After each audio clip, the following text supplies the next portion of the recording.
Restoration Fund project. All right, let's see if this is going to work. It's not going to advance. Okay. Next slide. Where are we here? Look at that. Nothing's happening. It's frozen itself. Let's try that. Is that working? Nope. Well, look at that. There we are. So, Coastal Restoration Fund is a 5-year funding from the federal government. Ours is a small portion, of course, of that $75 million, and our project is actually fourfold. We are spread out over the southern portion of the province. So the goal is to contribute to development and implementation of coastal zone plans, identify restoration priorities, implement projects, and address threats to marine species located on Canada's coasts. Okay, let's see if I can get this to work again. There we go. After consultation with the Sechelt Nation, 2 meetings have taken place. We do have another one coming up, by the way, on the 22nd of March, and would love someone to come from the regional district along to that. That will be at Rockwood, 9 till noon on the 22nd, which is next Friday. These are groups basically that get together to decide on priorities for projects within Sechelt Inlet. That's our focus. So what we have done at this point is we've begun selecting nearshore habitat restoration sites in the inlet.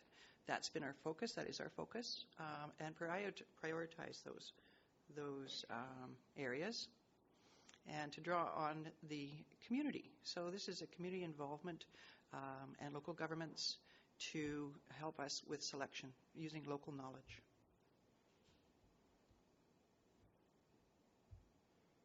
Now, what did I do? Let's try that again.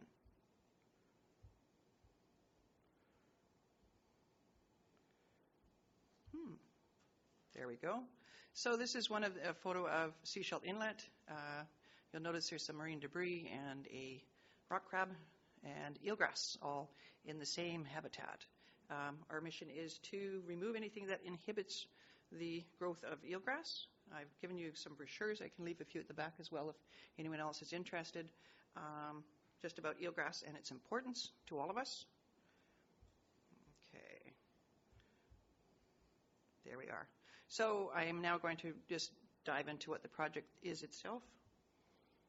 And so what happened was back in August of last summer, we had divers come in and do some preliminary reconnaissance of areas within Sechelt Inlet and look at priorities for restoration, or for that would be restoration and subtidal under the water, or restoration and shorelines, or debris removal, which has to happen, of course, before.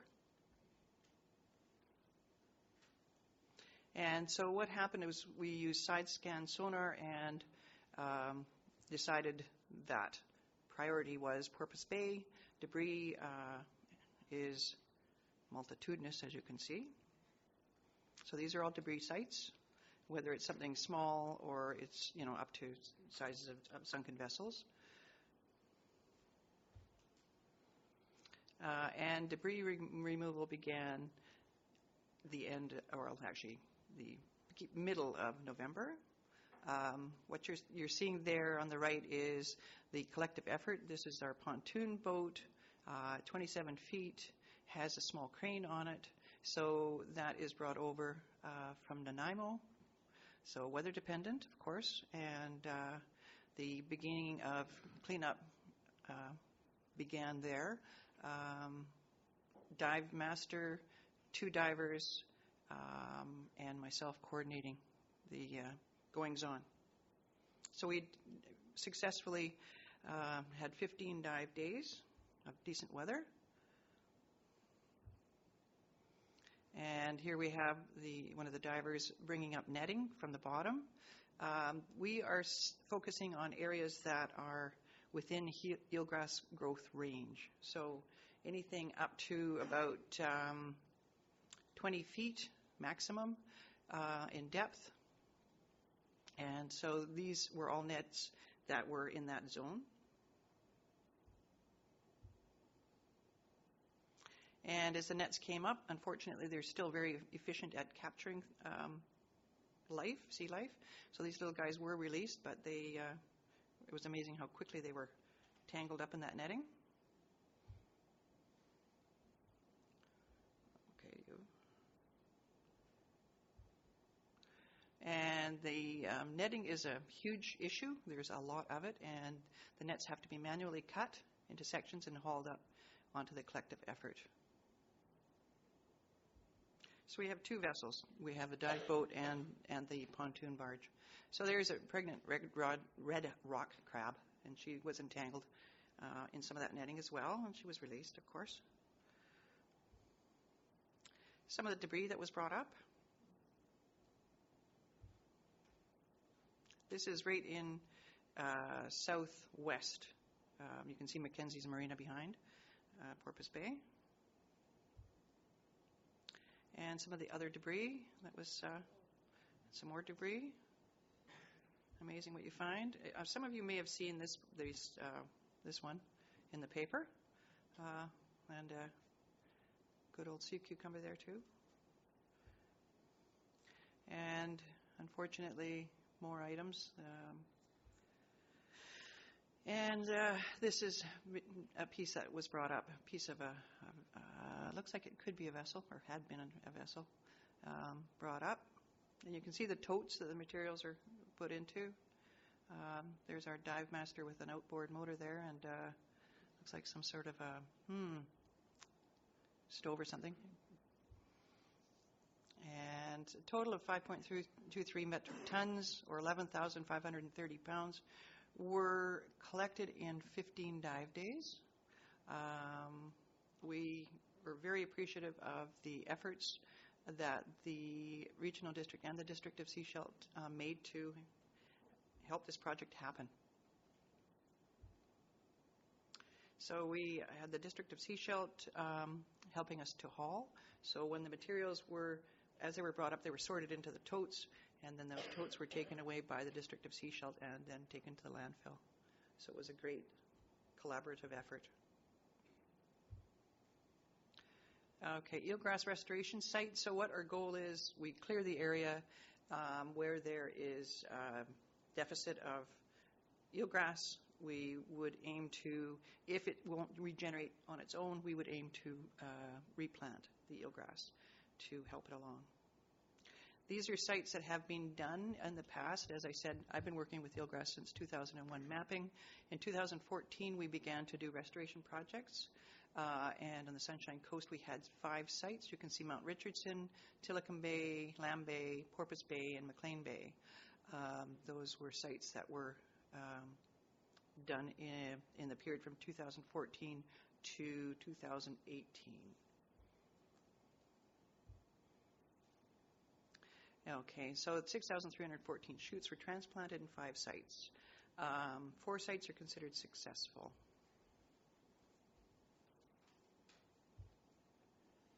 And here are the sites that have been prioritized for us. Actually, I should say that have been done. That's just giving you the locations of them, where they are. And this is the process. Divers will go and pick the eelgrass randomly from healthy beds, and usually trying to find similar conditions. So substrate, water, temperatures, and making sure that the shoots have the best possible chances.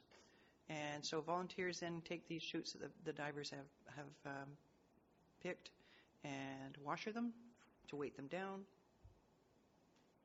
And there you can see they're in the process. We've volunteers doing that washing. And then the divers will take those and plant them in clusters. And in doing so, they will bury that washer, which will anchor the plant. And there you can see a cluster of plants that have been placed. and they're monitored every 6 months after that for 5 years. Okay, so what's next? Well, with Sechelt Nation approval, we'll finish our debris removal in Porpoise Bay area. We'll replant in areas that have been impacted in Porpoise Bay, and then we'll look at other prioritized areas in Sechelt Inlet. We currently have 8 other priority sites. Okay, and so that gives you an idea. This was part of the process, so in the 2 meetings that we've had with the local governments and the public, we started with, I think, almost 40 sites. We whittled it down to about 15 sites, and from these that you're seeing here, we're now down to 8 sites. So those are ones that are doable within our time frame. And this is, I think, one of our last slides. As the divers were down there doing their work, this curious little octopus would follow them around. So they brought him up for a picture, and then they took him back down, being the curious creatures that they are.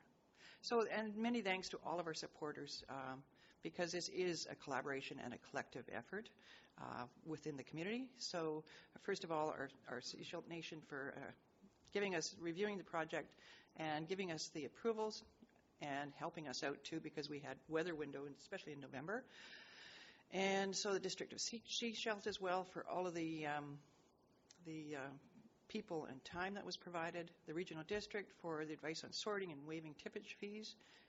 We do have a problem because these vessels, especially the vessels that are out there, there's now a push on for restoration to happen, but you have to have a place to deal with these. So fiberglass and wood are a problem, and we're just beginning to discover how difficult it is to deal with that. House Sound Pulp and Paper donated the totes, and we had many, many volunteers help us, as well as companies, businesses that gave us a great deal to help us along. So thank you. Questions? Does anyone have questions for me?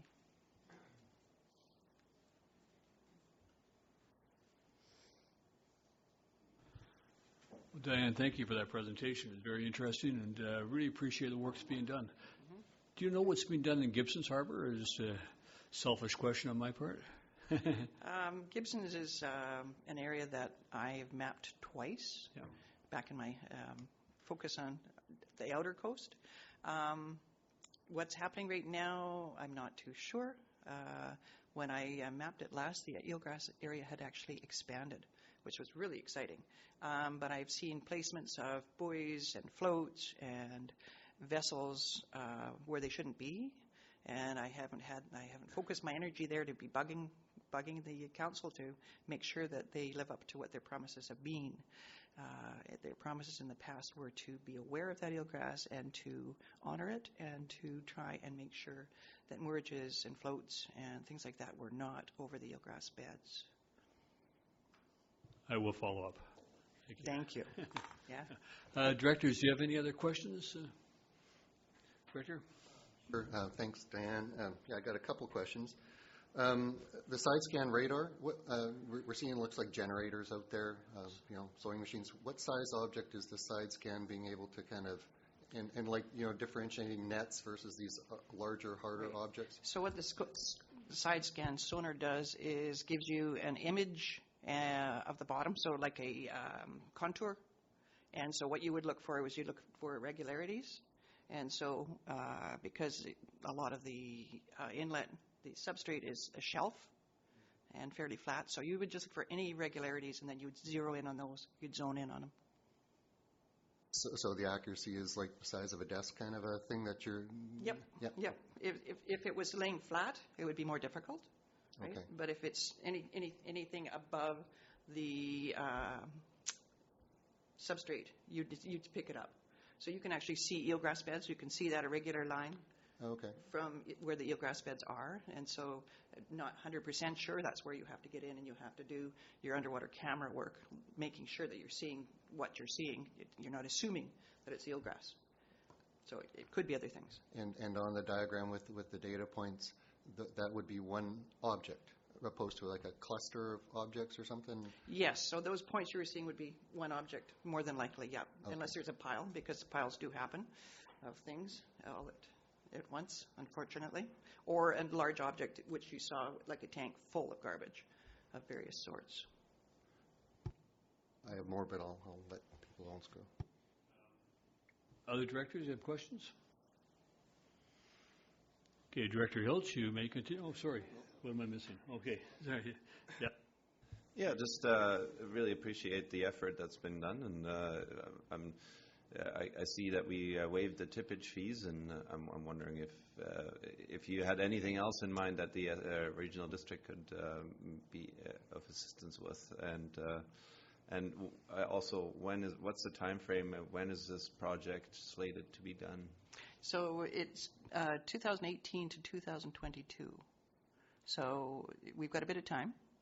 We're going into our second year as of March 31st, so the new fiscal. What was your other question? Yeah, just what else could the regional, do you have any other ideas what the regional district could do? Right. Well, number one is keep in communications. So it would be wonderful to have someone from the regional district come to our next meeting. Like I say, I can give you that information. And if someone would be interested in coming, that would be wonderful, because communications is key. As far as things that can be done, there's always something. We've been working a lot with Andrea, and she's been advising on materials and how to deal with them. And there's things that they don't know either. And it's a bit of a catch that all of a sudden this money arrives, and there's really not the preparation behind it to ensure that things flow smoothly as far as dealing with the product of the cleanup, right?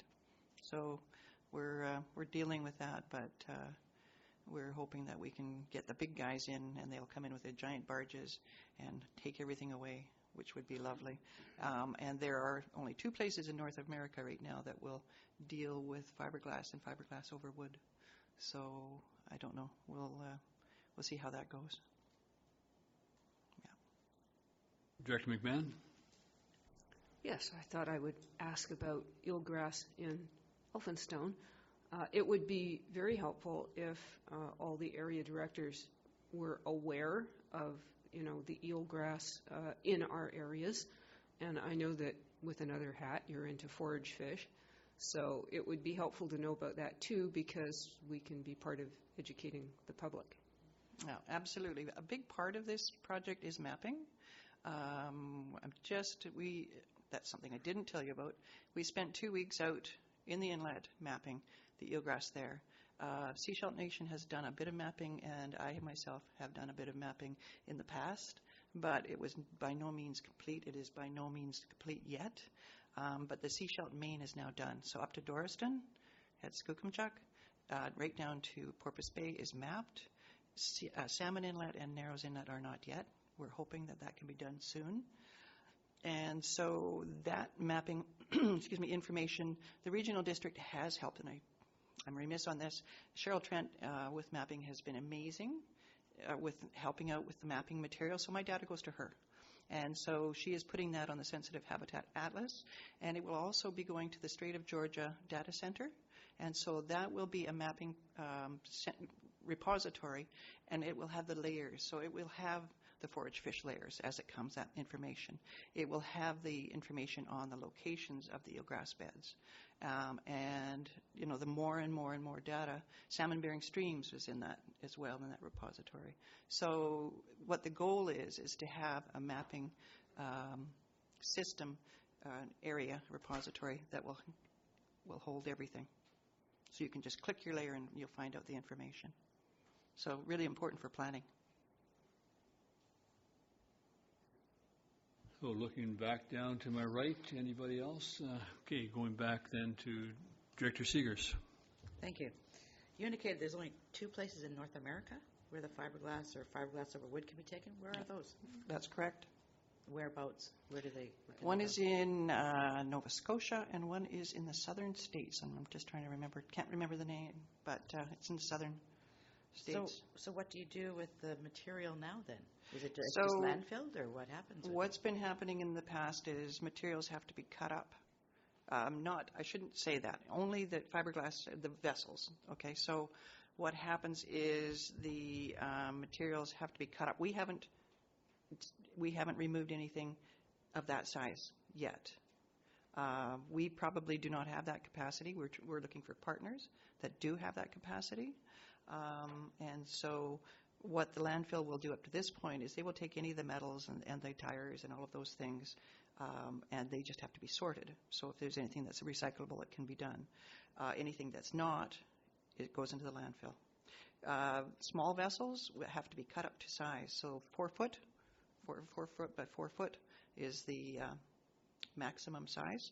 So it has to be cut up, and then it has to be taken to the landfill, and that is just, it's not recycled. It's not recyclable at this point. The federal and provincial governments have plunked a whole bunch more money into the restoration gambit, and within that there are applications from companies that are wanting to learn the process, so how to recycle some of these materials. So there's quite a few innovative processes going on, which is really interesting to see, what we can do more locally perhaps to recycle those materials. And Director Hiltz. Sure, I'll keep a couple. I'm going to go back to the data. And so the eelgrass mapping, that's done with the side scan radar, or is that your prime mapping tool for the eelgrass? No, the prime method of eelgrass mapping is actually underwater camera. Okay, so you can get an idea with sonar of locations, but you basically have to get out there and see. You have to get out there and prove it, because there are other seaweeds, and the habitat that it needs, so that can help you narrow it down. But basically, the work that we've done so far is visual. So you're doing traverse lines up and down the inlet. You bet. And the data, I'm thinking of the Howe Sound Marine Reference Guide and these various data repositories of, in order to be aware of the eelgrass, you have to have a tool. So is that still kind of a work in progress to have the data publicly accessible, or to the planning departments of the various jurisdictions? Yes, it is. So the regional district now does have eelgrass mapping information up to what's done currently. Like I said, the last mapping we did was late August, early September last year. So that was Seashell Inlet. Okay, so all of the prior data is there, and actually I was remiss, didn't have that total eelgrass map, but I can send you a copy of that, of all of the Sunshine Coast areas that have been done. So this is the southern portion of the Sunshine Coast. Right, and the SCRD has a layer, an eelgrass layer on there. Correct. So that is our most up-to-date information for Seashell Inlet, the outside waters, Howe Sound, or which? Yeah, so outside waters, exclusively Sunshine Coast. Okay, so running from, I'm just trying to think, just running from probably Hopkins round up as far as Pender Harbor. There are certain areas in Pender that were done as well back in the traveling days. But we've focused now on Seashell Inlet, so we'd like to get all of the inlet done. And there are areas, of course, outside that the data is old as well now. Some of it's 2002, 2003, and so this needs to be redone as well. Huge project. So the SCRD GIS would be the most accurate Sunshine Coast eelgrass repository that we have then? That's correct. Okay. Yeah. Again, the last question is about the netting. Mm-hmm. Looked like seine net, and do we know is this from fish farms? Like, do we know the origin of that netting material and kind of roughly how extensive it could be in Seashell Inlet? Yes. So there is an area now that we're focusing on. We're trying to find out how we can deal with. It was a net pen, and that was for some reason just sunk and left there. So there's a huge area of netting there still, as well as the walkways. The metal walkways they used to use. Okay, for access. So that's down there as well. We would love to get that out of there. That's our next goal, because it's smack dab in eelgrass habitat. So remembering that eelgrass is limited by light penetration. So you're not going to find it in deep water. So when you're mapping, you know the range that you need to cover. And so the netting is definitely an issue. I'm just trying to remember there was a huge amount of the removal that we did that was netting, and that was just Porpoise Bay. So that, we'll have to be working on getting more of that. But it does change. It changes the profile of the substrate, so you can see that there's something going on there. And with a quick look, you'll know what you've got to deal with. Okay. Director Pratt. No real questions, just some comments that I'd just like to commend you on the work that you're doing and the team of volunteers that you have. The health of our oceans is so important in order for a healthy ecosystem overall, and having this level of public information about it is incredible. I mean, the pictures with all of the generators, the sewing machine, it's pretty incredible what's below the surface. So thank you so much. And I did have some friends that were involved in the dive dates in November and helping with hauling the garbage, and hearing some of the stories about what was coming out of there was it's incredible what we've used our oceans for essentially as a water fill, I guess, instead of a landfill. Right. And it's pretty horrifying. So thank you so much for this effort and to bring the eelgrass back. So great. Well, do remember they call them the meadows of the sea or the lungs of the ocean, just because they're providing for us, and maybe we need to be more accountable. Thank you. Thank you, Diane. I believe we all echo Director Pratt's comments. So thank you very much for what you're doing, and we look forward to a successful outcome in the long term. Thank you.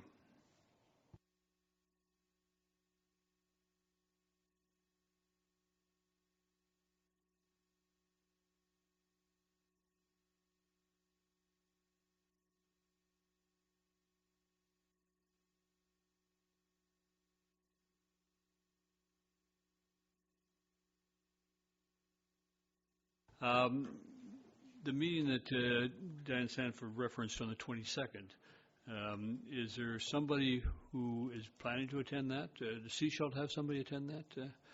Director Seegers? This is the first I've heard of it, so Okay. I've written it down, and if it Okay. works, we will have somebody there. Good, thank you very much. And anybody else who wants to attend, is that something?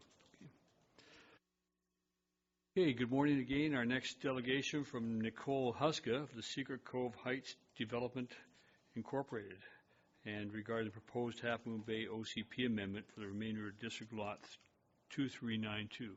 Good morning and welcome. And do you have a PowerPoint presentation? I do. Okay, I just don't know how to make we'll move it go again. up. Do you have some comments in advance of that, or? No, I'll just roll with the PowerPoint. It kind of tells the story. Fantastic. Okay. So my name is Nicole Huska. I'm here with Secret Cove Heights. It's located at the project is located at the end of Stephens Way, in Secret Cove, Half Moon Bay. This is a local project by locals.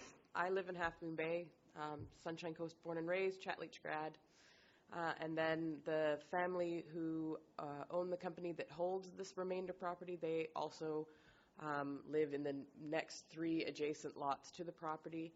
They've allowed me to create a concept that they feel is best and highest use of the land.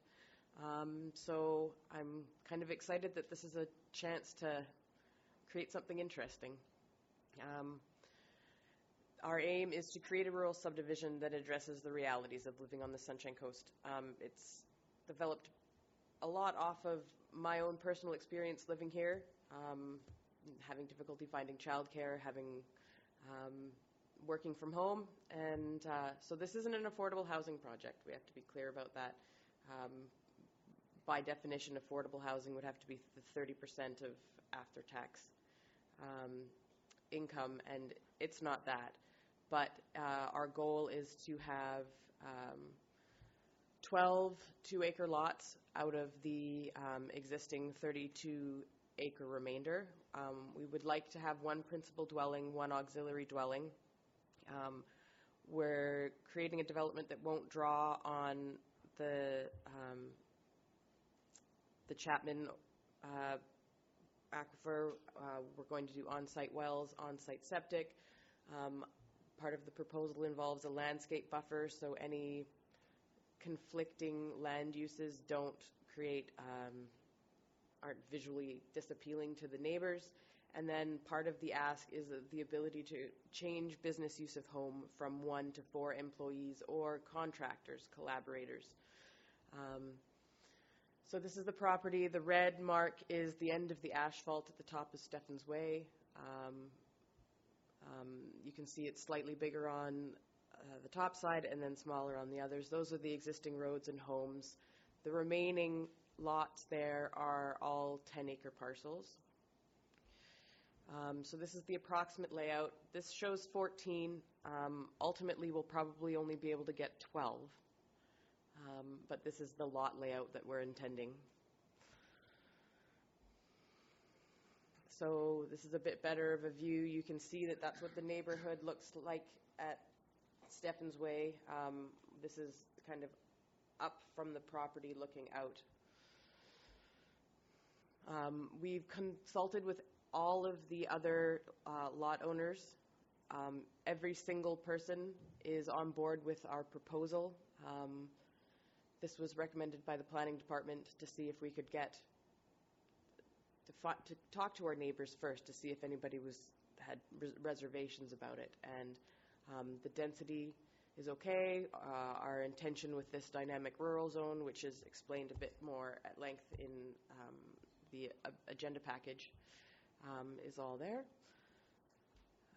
So the dynamic rural zone. When I originally met with planning department staff, I had some goals that didn't quite fit within what the normal OCP zoning amendment would be. And so it was suggested to me that I write a land use zone that contemplated what we were looking to do.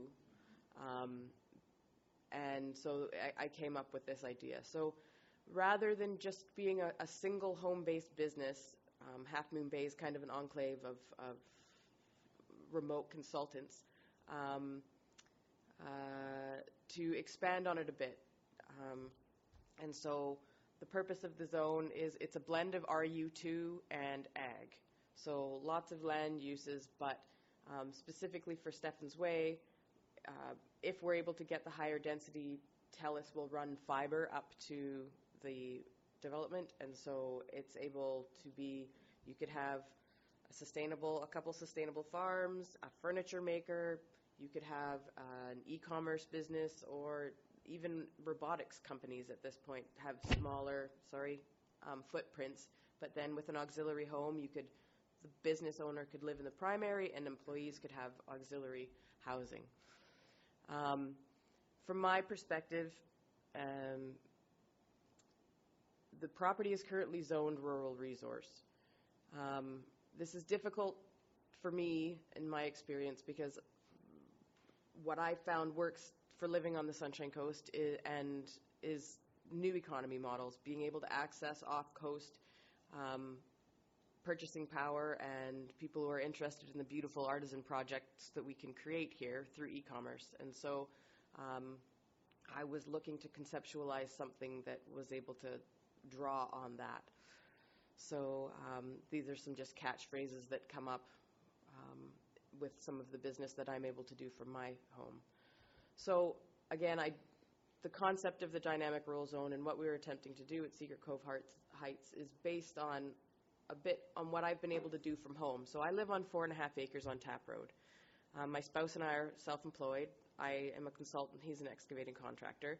The property, we had a permitted gravel pit for a while, but since we don't have the gravel pit anymore, but we've planted blueberries, figs, we have a greenhouse.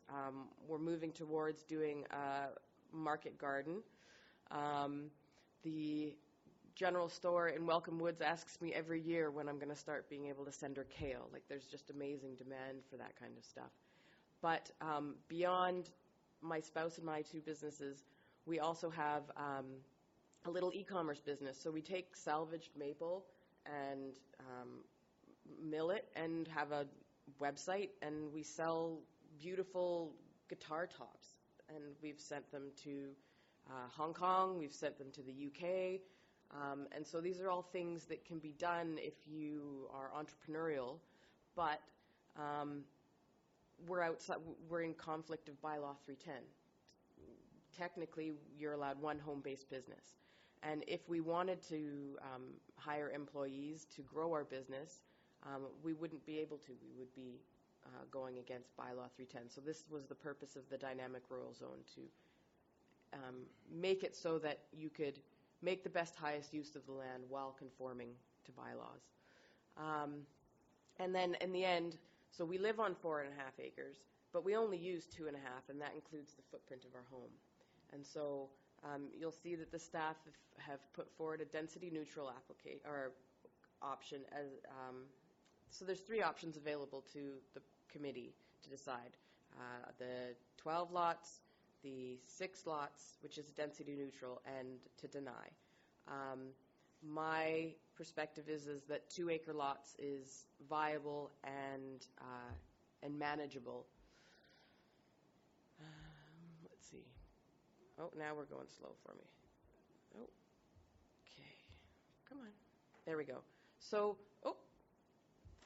one of the responses we got from the planning department, or sorry, not the planning department, the APC, we presented to them in July of 2017, was that at present it doesn't look like farmland. And I guess that makes sense, but the property itself has been commercially logged twice. There's a lot of green waste available for composting, and you kind of have to diversify how you conceptualize farm. We live in a great climate for growing figs, and figs they have a really high price point. Raspberries have a really high price point. Blueberries, kiwis, these are things that can grow, and it doesn't need the way that we think of a farm like this. But this is also viable. So small plot intensive farming can create living wage jobs and diversify our food system. There's examples of this working. If you wanted to go and Google, there's Curtis Stone of Green City Acres. He repurposes front yards and grows grains for restaurants in Kelowna. And then Nicole Shaw and Dirk Becker have Transformation in Duncan. They originally set up a farmer's market outside of Nanaimo on their first farm, and they basically reclaimed an old gravel pit. They just brought in organics and started to grow. Those are just some. So just a few corrections of the staff report. Stephens Way is within the trash collection and fire protection zones. That was mentioned on page 26 of the agenda, or of the staff report on Secret Cove Heights. It mentions that we're not within the fire protection zone. We are. And then on page 32, it mentioned that we're not within trash collection, but we are. And then this is the last slide. So far we've mapped, and we have a report for the sensitive ecosystem polygon that exists there. We've reconciled the flood and future highway covenants that were on the property. Staff is aware of that. We conducted migratory bird survey before we pioneered any work. We've had a registered professional hydrologist on site to address these things, and they've written the letter which Ministry of Environment and Ministry of Transportation used to agree that the flood covenant could come off. We have our environmental report. We've sent our proposal over to the Sechelt Nation. They're aware of what we're trying to do. We've consulted with neighbors, we've consulted with the wider community, and we've been talking with the planning department for quite some time. So thank you, and any questions that folks might have?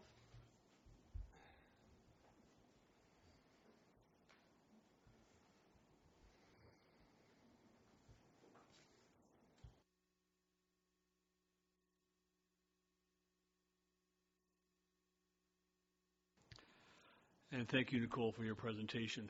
And I wonder if rather than have questions now, we wait until this is item 4 on our agenda to talk about and have the presentation, the report from the senior planner, and then you'll be here available to participate in the questions. Director Hills? I might have a question directly for the applicant. She will stay and be present. So if we go to the director, the senior planner at this point in time is unless the board would rather deal with questions first, or now I'm hearing. As long as we can have questions. Yeah, we will have questions and incorporate both the senior planner and Ms. Huska in the questions. So, senior planner, the presentation of item number 4, and that's the introduction for the proposed Half Moon Bay official community plan amendment for the remainder of District Lot 2392 for the Secret Cove Heights Development Electoral Area B. Yes. Okay. Ask for a motion to receive all reports at this time. Moved? Seconded? All in favor? Okay, thank you very much. All the reports are received. Okay, now the senior planner. Thank you, Chair Beamish. The subject 12.93 hectare site is hooked across Stevens Way and located approximate 2.5 kilometer drive east of the Sunshine Coast Highway in the Half Moon Bay electoral area. An application for an official community plan amendment and a rezoning have been made to facilitate the subdivision of the parcel into 12 to 16 new lots. The purpose of the report before committee today is to introduce this application and provide preliminary information and planning analysis to obtain early direction on moving forward. The proposed changes would include amending the land use designation from resource to residential C, the zoning from rural 2 to a proposed new zone called dynamic rural, and changing the subdivision district from I with minimum parcel size of 4 hectares to E2 having a minimum size of 0.8 hectares. The proposed new dynamic rural zone would seek to introduce house size limits with increased agriculture uses and enhanced home occupation opportunities, while the OCP and subdivision district changes seek to introduce residential scale densities into a resource designated area. At this time, the application has several technical matters that have not been worked out, including environmental analysis of creek and wetland areas, the provision of water supply, acceptable road layout that minimizes new road construction, safe building sites, and a wildfire conflict management. Staff note that this area is an anomaly within the resource land use designation given the prevailing minimum 4 hectare I subdivision district and the existence of an adjacent 12 lot minimum 4 hectare subdivision along Stephens Way. In spirit of this existing zoning, staff recommend continued work with the applicant to determine if an appropriate subdivision can be supported that does not exceed the existing rural dwelling density, but gives consideration to smaller rural parcels that would align with the OCP minimum recommended size for rural areas of 1.75 hectares. Such an approach may provide opportunities for more variation in the land affordability spectrum for the area and additionally give consideration to developing the proposed dynamic rural zone. Staff caution that any land use amendments in this area have the potential to set precedent for spot zoning in this area and note that further review and public consultation would be required should this application proceed. If the application proceeds, staff recommend an appropriate community amenity contribution be determined to support the proposed land use change. Thank you. Thank you. We'll now open it to questions, and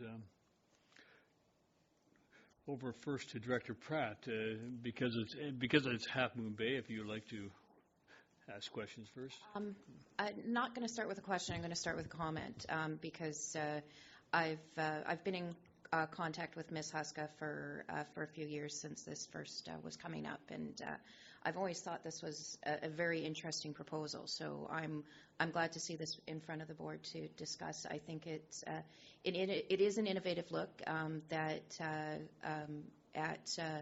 because it also takes into account the nature of the Sunshine Coast and looks at potential future planning for how we look at things. Maybe not so much from an historical.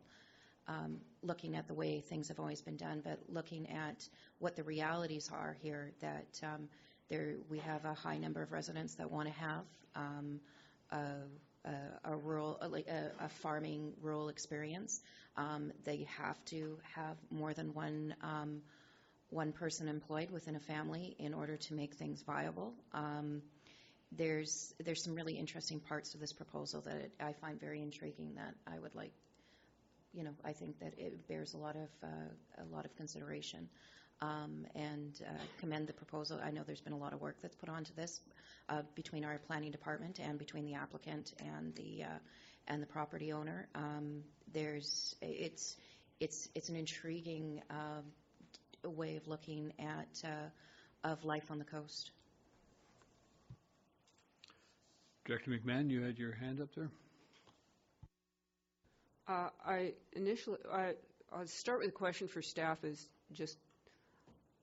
this property inside or outside of the fire service area?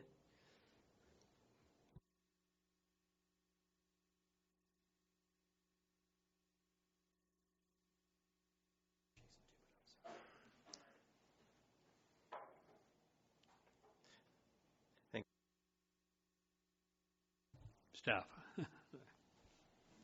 Yes, thank you for the question.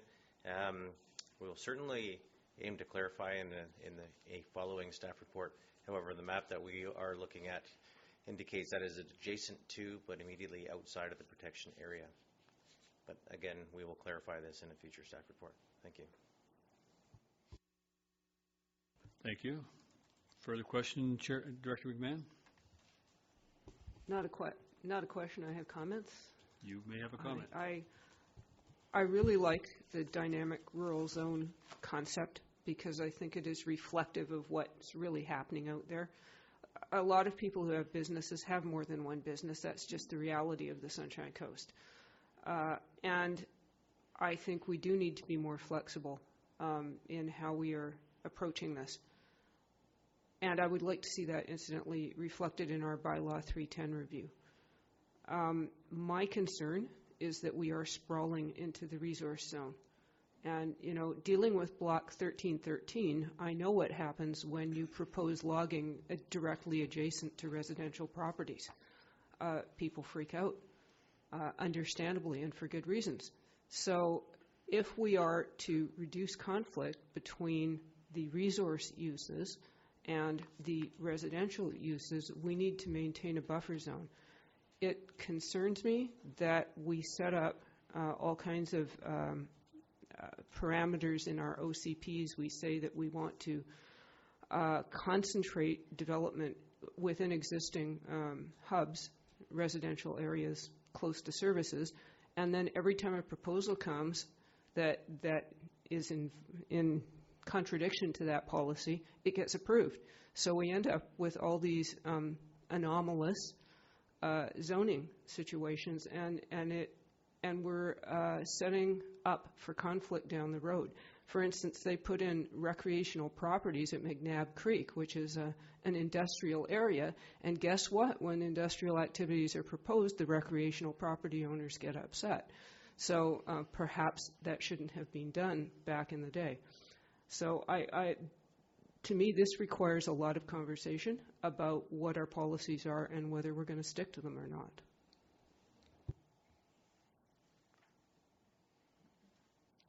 Director Ties?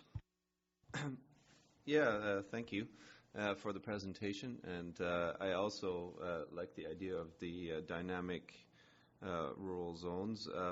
The concerns that I have, and I find it somewhat interesting that we have two similar proposals on the agenda today. One is the District Law 1312, and then this one here. Both of them are looking for increased density above the highway, where there are no resources in place to directly support that density, especially when it comes to things like water, sewage, as well as fire protection, and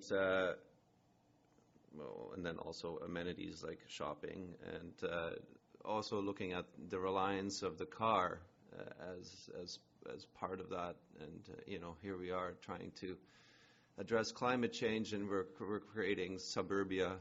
So those are my concerns. I think without a regional growth strategy in place, I'm very hesitant to say that increased density above the highway should be at this point pursued, and it would be setting a precedent to get that kind of density going. So personally, the furthest I would be willing to go with this proposal would be the density neutral approach. and I think that's my opinion on this one. Director Seegers? Thank you. I think we need to get clear about what we consider urban. Personally, I wouldn't say 2-acre parcel would be urban. We wouldn't see something like that typically in Sea Shelton. We're saying more density, right? So in this area, it is resource. It has been logged twice. It could potentially be logged again. Is 2 acres urban? I guess I'd have to put that back to the rural directors. I think 2 acre, most people with 2 acres would consider that to be pretty rural.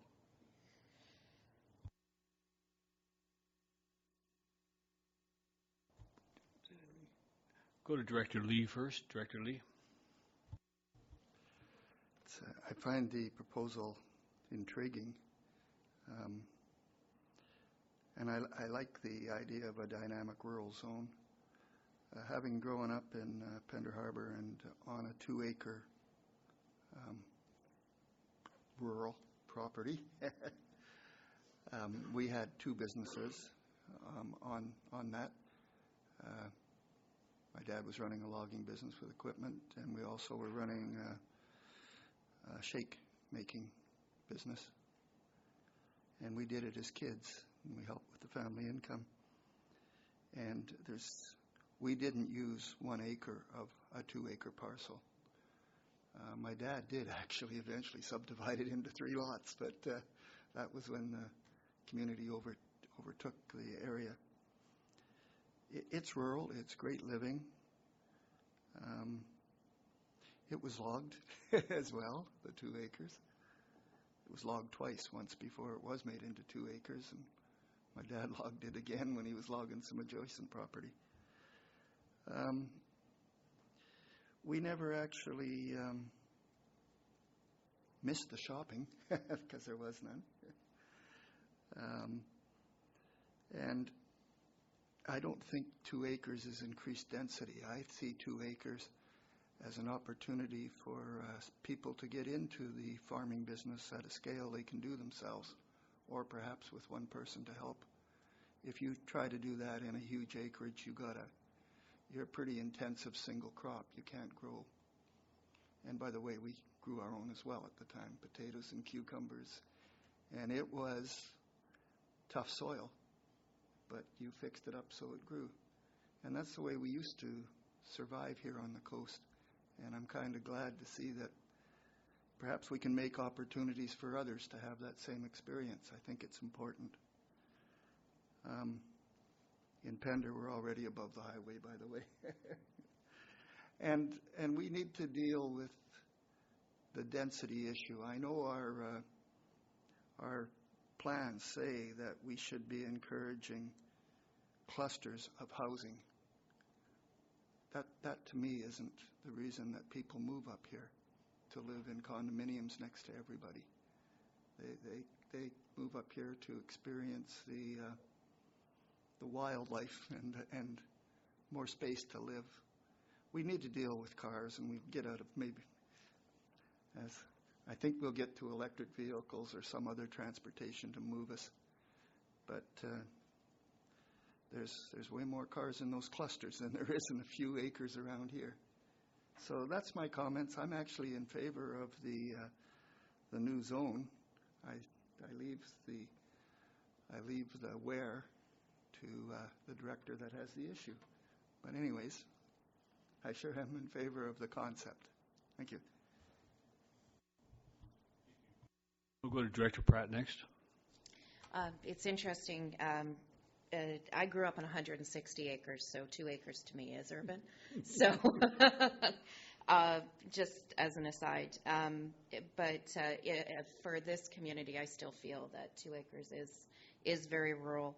I do think that we do need to look at an increased density above the highway, simply because of climate change and rising sea levels. We have a number of our properties along the waterfront that at some point within the next 20 to 50 years, we may be seeing them underwater or at water's edge or becoming boathouses, essentially, because they are on the water.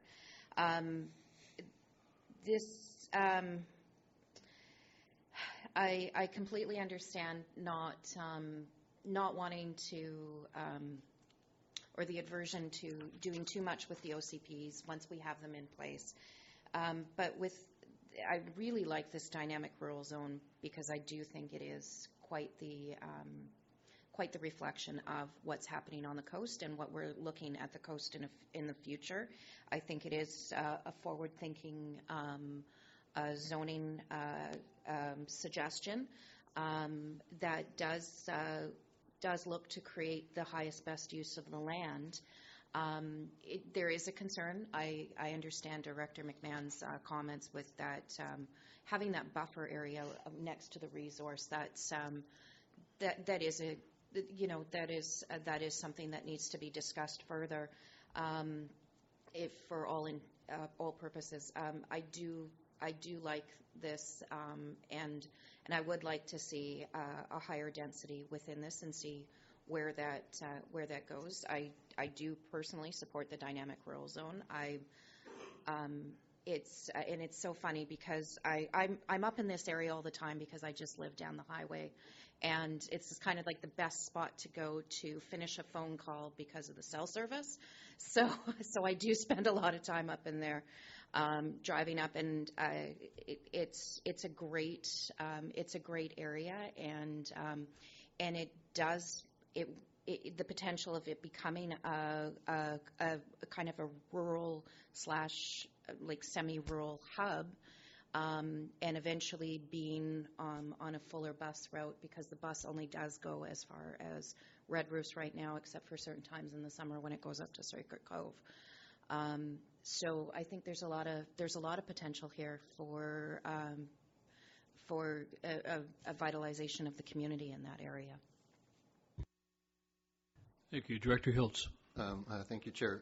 Yeah, I'm going to weigh in about the coast is a changing place, and the conversation needs to continue. And I think staff has brought forward many of the discussion items that we're concerned with, and so somehow we need to take this out to the community. So that's my question for you. You consulted with the community, right? The immediate neighbors. So I'm kind of interested in your consultation procedure, like what model are you using? Are you going individually to what kind of information are you presenting to them? How are you engaging the community? And the endorsement, it's a statement, but is there signatures that go along with it? Is there a formal process that you intend to? Right now you're saying 12 people agree with us.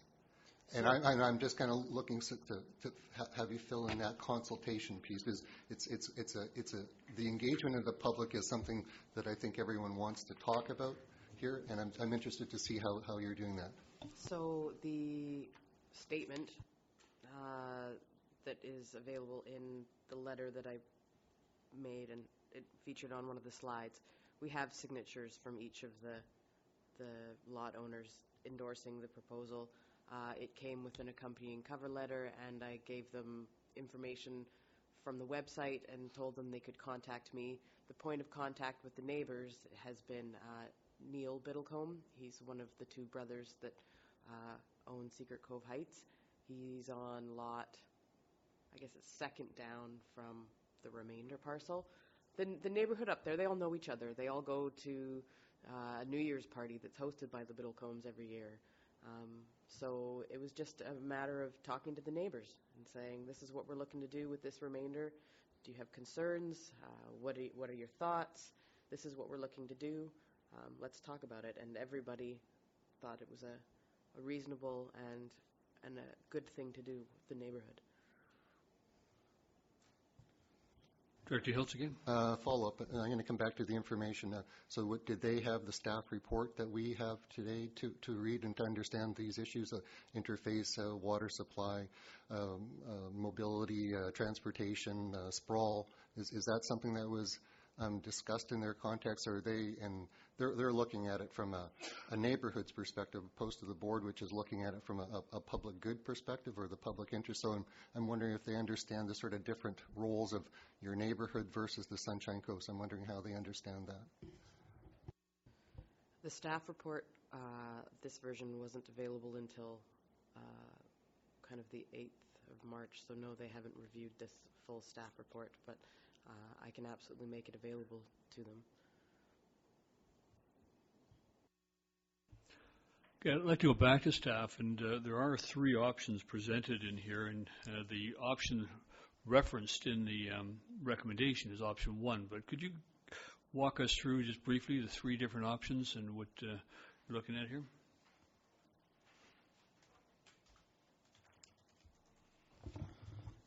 Thank you, Chair Beamish. Option 1 is in keeping with the presentation you saw from the applicant this morning.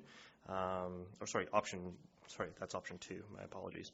Option 1 is the staff preferred option. Essentially what it does is it recognizes the existing area along Stephens Way is built out at what we would typically recognize to be a rural density. The OCP calls out that a rural density is 1.75 hectares or greater. The existing subdivision of the 12 lots along Stephens Way is 4 hectares or greater, most of them right around the 4 hectare mark. So really it is a rural density that is there today, despite the fact that it is designated resource. The existing subdivision district that was in place at the time it was designated also allows for that subdivision. So today the lots could be subdivided into 3 lots, or sorry, the actual lot that's there, the hooked one across Stephens Way, that's the subject property, could be subdivided into 3 lots of 4 hectares each. Each one of those lots under the existing zoning could have up to 3 principal dwellings and 1 auxiliary dwelling. So that would be 12 dwelling units that could theoretically be built on site. So staff's option 1 that we recommend is looking at a subdivision that would be in keeping with that rural density that's there today, and not permitting any more dwellings to be built than what could be built today, but allowing a further parcelization of the lands within keeping of the context of what the OCP recognizes as a rural density. Option 2 is the applicant's preferred option, which looks at subdividing the property into 12 lots is sort of their preference. They've come to the subdivision district that's chosen would allow up to 16 in terms of a land area. But as noted in the report in the introduction, there's some issues on site, including creek and wetland issues that may actually limit that yield. So it may end up being more in the neighborhood of 12 lots. What we see with that, though, is that each one is proposed to have a single-family principal dwelling and an auxiliary dwelling. So you're in essence seeing a doubling, if not more than doubling, of the actual dwelling unit count that could be built on site. The option 3 is essentially just keeping with the OCP, recognizing that it was put in place in 2014, and sort of just steering forward with what's permitted today, which would then allow the subdivision under the existing zoning of the 3 lots. Thank you. Thank you. Director Taz. Thank you, Chair. A few more, I guess one's a question to staff. I have learned that apparently the minimum lot size for a property that has a well and a septic field is actually 2.5 acres. Is that according to VCH? Is that correct? Staff? Thank you, Chair Beamish. Happy to comment on that. The Vancouver Coastal Health does contain subdivision development guidelines, and it does refer to 1 hectare, commonly referred to as 2.5 acres, as parcel size when relying upon both on-site well and on-site septic fields. I have seen in some limited cases where conditions for soil and water are ideal that parcels as low as 0.88 hectares or 8,800 square meters have been created. However, generally speaking, 1 hectare is the size. This, of course, 0.8 hectares is the proposal. Should this move forward and that proposal be reviewed, certainly there will be discussions and formal referrals with Vancouver Coastal Health as well as soil testing for perk rates and possible well drilling for analysis on water quality and quantity, all will be required to refine that to determine if 0.8 could be considered acceptable or if 1.0 hectares is the size. And the applicant and planning staff and Vancouver Coastal Health would have to engage in more detailed discussions. Thank you. Director Tai, a follow-up? Yeah, and then I do want to just caution about density above the highway and the resiliency towards wildfires and such things. And I think that any kind of rezoning application that happens above the highway should really have some sort of provision in place that density can be serviced by some kind of a water source, whether it's a tank or a hydrant, or because I think the increasing wildfire danger should certainly be addressed in a way, and because a lot of the properties above the highways are well fed, it means that fire departments would have a long ways to go and find water sources. And so I think there needs to be a discussion with the fire departments to see what kind of resources they need in order to effectively fight fires if we're going to increase density without putting in water mains and hydrants in that area.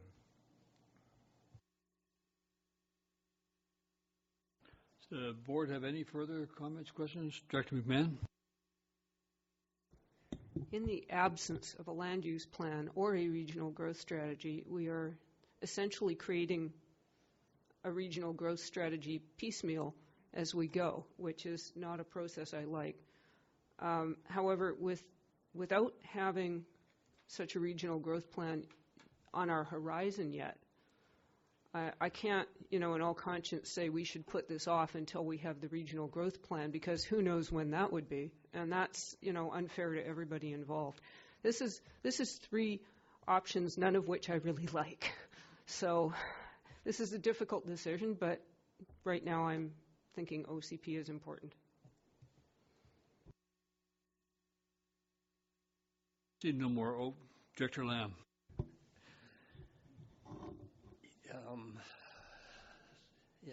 Anyways, I know. Anyways, I was informed this year that in the States there's a quarter-acre property that they generate $100,000 worth of agriculture, or they did.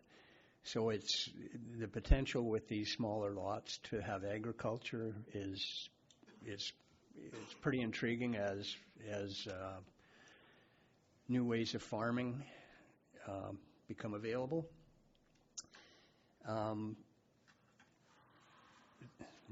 I know this piece of property up there a little bit, and this is a really tough piece of property. And once again, you can draw, you get a map, and it's flat, and so you draw lines across it, and you say, okay, we can have 16 or 20 lots or 10 lots or whatever you want, but you still have to put a road on it. So I didn't see any road access on this and what the proposal would be for that. And so that would probably limit the amount of lots. Oh my gosh.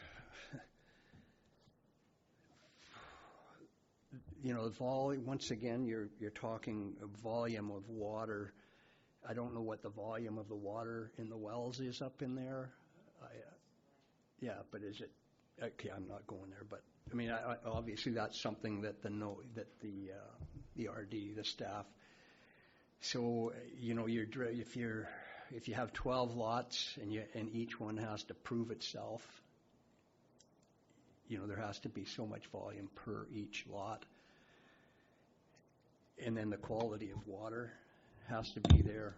And once again, you're not dealing with an individual home. If you're going into industrial or farming, there has to be more more water than I think it's 0.8, I think, liter or gallons per minute is what a residential house would be, and I don't know what your volume of water would have to be for a farmland. Ooh. Road access, so you're going to have to, septic. Obviously, there's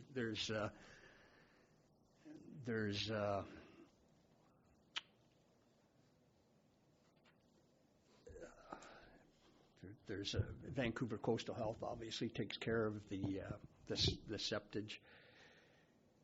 And then once again, because there is a potential for 3 or 4 uses of the property, I mean, obviously the septage, they would deal with that.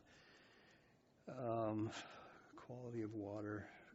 Once again, you're changing your tax base. Do we have the way that you would collect taxes from this property? It's not, you put an industrial user on a piece of farmland or a piece of residential land. How do you collect taxes for that? This is, I'm sure staff is looking at all this, but I'm just throwing a bunch of thoughts out there.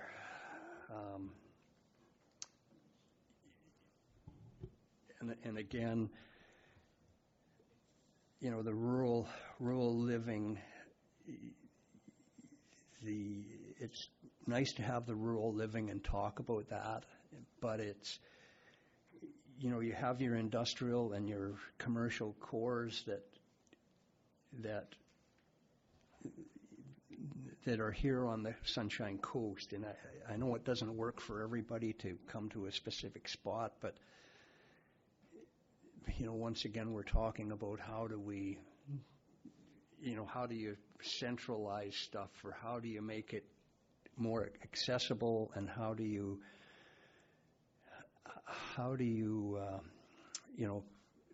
like now you can have an industrial or a commercial property on a bus route where you put more people accessible to it. So you can have your workers, they can get on a bus and they can get to work, and it doesn't matter. People of all ages can get there.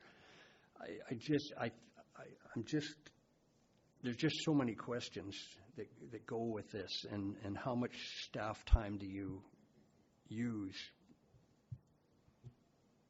going off on a, it's nice to look into this stuff and see what it's going, but what is the potential of it really to come out to, to really come to become a potential subdivision or a gain for our, the community. I don't know, just, I guess a bunch of rambling, but it's just a bunch of stuff from my past that sort of comes to the forefront. Thank you. Thank you. I'll go to Director McMahon first. I was going to make a motion, so perhaps we should go to the proponent first. Okay. Can I just clarify just on a couple points? So the existing wells are all shallow and didn't have arsenic. I've been all over the property by foot.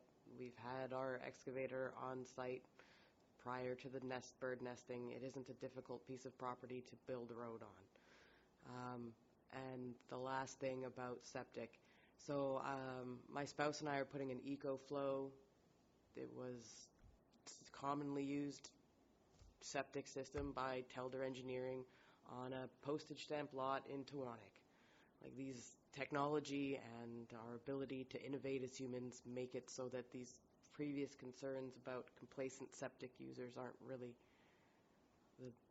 it's just not the reality anymore. And then I guess the one other thing, I understand the fire concern, like the wildfire concern. Just some context for the property regarding logging. So everywhere behind has already been logged before. It's all accessed by the Half Moon Bay Forest Service roads. It's probably the third time it's been logged. So, like, there's a buffer and then it's just been logged bare behind it. So it's in a regrowth stage. I think everybody in the neighborhood knows that that's what we're living adjacent to. So those are just some answers. I get the sense that there's a romantic feel around council that having the 2-acre lots and living like Mr. Lee grew up in Pender Harbor is a nice idea. But I'm wondering if we're ready to proceed with that at this time, because there are a number of questions that come up, including wildfire interface. I mean, it's well for us to take your comment on that, but we would need to hear from that in a more formal sense as to those impacts. Water being another issue, the lower elevation properties having shallow wells, would higher elevation properties have the potential to impact those wells? Would higher elevation properties have the impact, the sewage from those higher elevation properties affect the wells on lower elevation properties? There's a number of issues, and obviously health department would have to rule on that. So I understand, Director McMahon, that you wanted to, Director Lee first, then Director McMahon. Some of our larger areas within the SCRD are quite rural, such as Half Moon Bay and Pender Harbor and Egmont. And the people that choose to live there have embraced that rural mindset. When you see logging behind your property in those areas, they go and watch because they're interested. They're not upset at it. That's part of the life they live. This is, and then I look at all of the large pieces of property that we've set aside in our planning for various uses, and I look at Pender Harbor because I'm quite familiar, Pender Harbor and Egmont. The only thing I see is storage of junk and multiple trailers on our large farming lots. Perhaps a cow to keep the taxes down, but I don't see the property being used for what we envision it to be used for. But I do see a lot of small-scale farming for your personal use and personal enjoyment. And I do see some large-scale farming, but it's done in the context of greenhouses everywhere, because that's how you grow the stuff if you're trying to do it industrial. I don't see, like you have down in the Fraser Valley, acres and acres and acres of crops anywhere here. So I begin to wonder, why are we keeping these huge acreages and not using them? I believe like smaller, affordable acreages, such as 2 acres, 3 acres, I don't know what the smallest is or what the right answer is. But at least I would see that the property would be used for something other than logging, and probably greater yield to the economy and to society, and made quite useful. We have a lot of forests with walking paths and a lot of opportunities for outdoor living already. These properties we're talking about are held by freehold, and they're not available to the public other than to be used as what you're proposing, which I think is an awful good use for that property, and it just doesn't sit there and do nothing.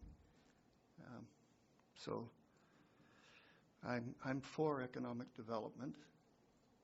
I'm for sustainable development. I'm for sensible development and maintaining our rural atmosphere while we're at it. And to me, this kind of proposal is just exactly in my wheelhouse. So that's where I'm coming from. Thanks. I'll recognize Mr. Hall.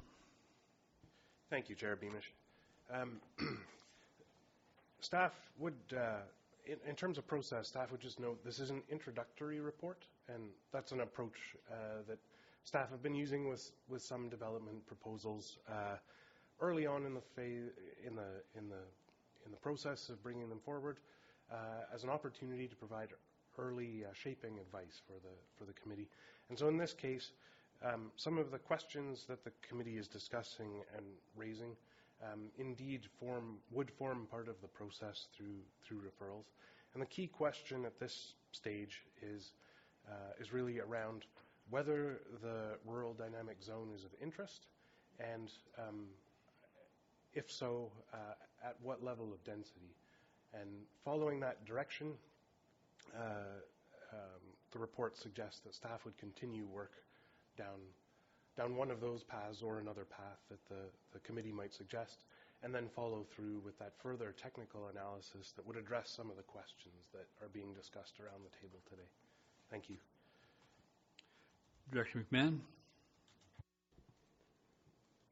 Well, I was going to make a motion. Now I'm dithering. That's what we do here. We dither. I love everything about this proposal except its location. That's where I am. And the other thing I'm going to say is if we are going to be sprawling into the resource areas, should we not be consulting with the forestry industry? I didn't see any forestry industry on the list of the referrals there. I'm not sure if this is in BC Timber Sales area or community forest, but surely we should be having them to the table for discussions on land use planning in the urban-rural interface. Yeah, I guess I'll stop there for the moment. Director Pratt. Good dithering, yes. Well done. I'm hearing a lot of interest for the rural dynamic zone, like so much interest. What I'm hearing as I'm listening to the comments is a concern about the density. There's a bit of a all over the place, and I'm sure staff is recognizing that as well.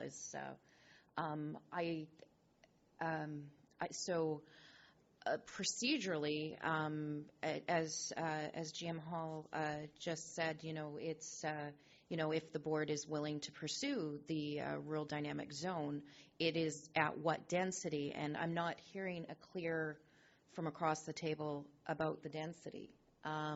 So I'm not sure if what we're hearing around the board table is actually reflected in the current recommendations. So I'm at a bit of a, where do we go from here? There's a definite interest in the rural dynamic zone. Like that's a really neat, innovative way of looking at the coast development. But when we start talking about the density, where it is, the urban, urbanization of a rural area, potentially in a 2-acre plot, there's some differing points of view. So I'm not sure if staff may have a suggestion on how we may proceed while we're still in this quandary of what densification we would like to look at. But I think what I'm definitely hearing is the rural dynamic zone is something that we would like to learn more about, see more about. But the densification seems to be the one that we're all over the map on. Would it help at this stage in time? I mean, recommendation number 2 focuses on option 1, and it suggests coming back for first readings of the Half Moon Bay Community Plan Amendment and the Sunshine Coast Regional District Zoning Amendment. So it seems to move things down, and quite a bit of work to be done with staff to do that. But would there be any value in moving to recommendation number 3, and that is now at this stage in time involving the Half Moon Bay Advisory Planning Commission for their comments and review, and having that broader discussion before we move into a selection of an option, and see what the community wants? Is that something you feel that your Advisory Planning Committee would want to be involved in this time? Or do they want to be involved at the more detailed stage when we're doing an actual zoning bylaw? It's a good question. We haven't had a chance to meet yet since last meeting we had was in November, and I wasn't able to be there. So it's been quite a time since this, because this has been before the APC before, but it was 2017. So it's been a couple of years since it's Okay. been in front, and there's been some work that's been done on it since then, quite a bit of work actually, I believe. And so maybe that is the option, that maybe we just look at recommendations number 1 and number 3. And but at the same time, procedurally, I don't want to throw staff into a quandary because they need direction on this file as well. Director Taz? Well, considering that we're at a preliminary stage here, and that a lot of the community consultation happens after first reading, I'm wondering if there's if we can maybe give direction towards option 2 at this point, and then get some feedback from the community, and then after first reading we can actually get a better picture as to what the community wants, and then kind of downgrade at that point. But of course that's going down a bit of a slippery slope. So it's just an idea. I'd like to get more community feedback on all of this, but what would be the best way to go about it? I personally am, as I said, for option 1. But there's that I don't know if maybe staff has a comment on that. Staff, can you provide any insights here to us? Thank you, Chair Beamish. Staff will try. So the key difference between option 1 and option 2 is the number of parcels, and hence the number of dwellings that might be permitted. The dynamic rural zone and the benefits thereof appear to attach to both of those options. And so the key difference is just density. Both would involve a change to the OCP and to zoning to enable an increase in the number of lots and a change to the zoning. Thank you.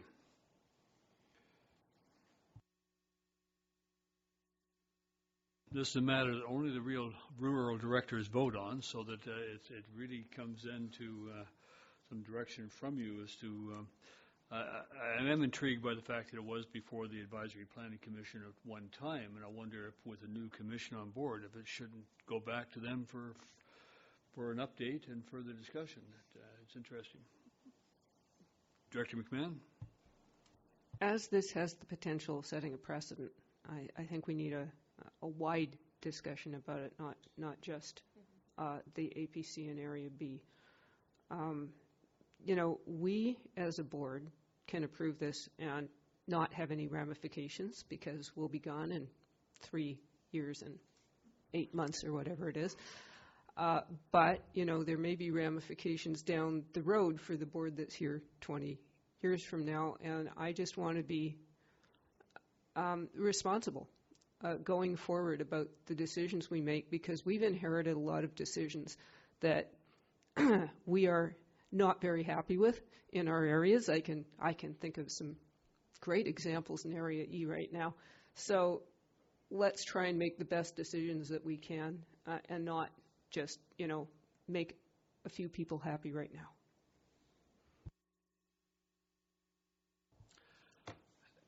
And I'm looking for that direction. Director Zegers. Thank you.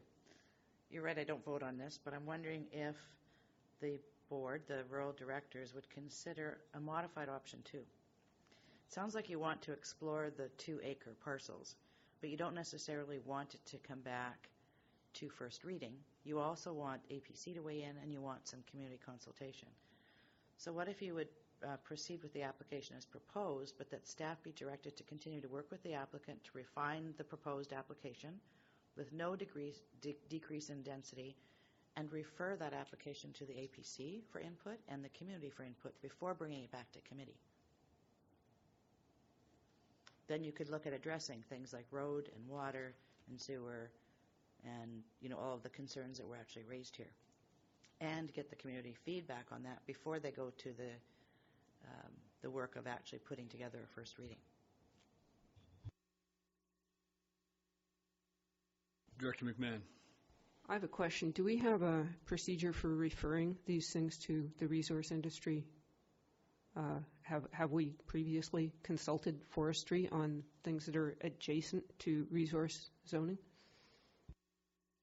Staff? Yes, thank you, Chair Beamish. We can refer to the Ministry of Forest, Lands, Natural Resource Operation, Rural Development. But in terms of industry, I can recall with the Twin Creeks official community plan, we did refer to the Private Managed Forest Council. However, we can do so in this case for opinion. However, the adjacent parcels or the adjacent land to this parcel is in fact Crown land rather than private managed forest. But generally speaking, rather than industry, we'd be referring to provincial ministry. Thanks.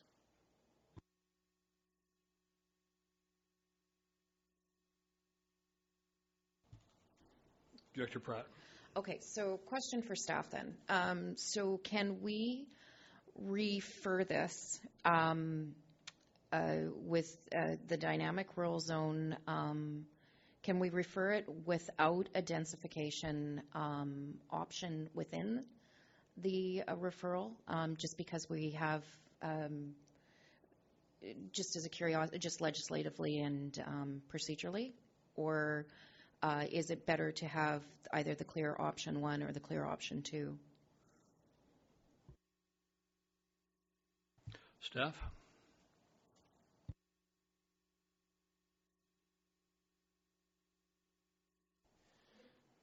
Yes, thank you, Chair Beamish.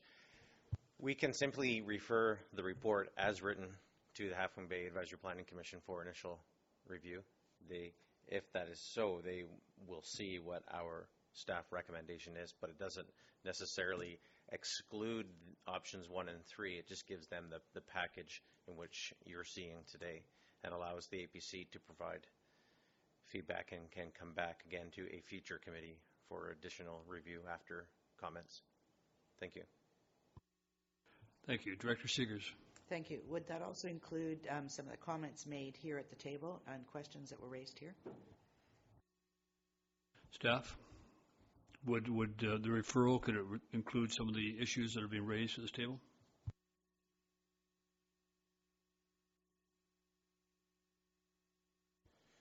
Thank you, Chair Beamish. Staff could prepare a covering memo summarizing the discussion today.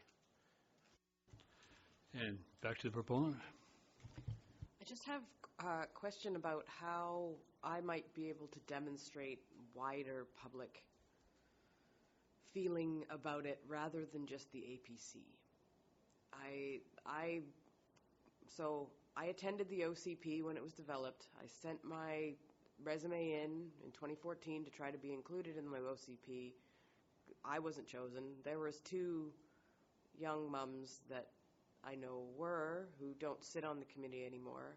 I asked at least 5 of my friends in my demographic who live in Half Moon Bay if they could put their names forward to be included on the APC so that they could have their perspectives brought forward because they are part of the community too. None of them had time. Quite honestly, didn't have time. And so my feeling was when I went and presented in 2017, I understand how it's part of the process that we know, and we're humans working in a human-developed system, but it just doesn't feel like it's reflective of the wider community. It's reflective of the views of certain folks that can show up. So is there a way that I can bring forward wider than just APC as far as feedback? Because I know that's usually part of the information session. So Staff, in terms of a community consultation or information session, what is the process that would follow?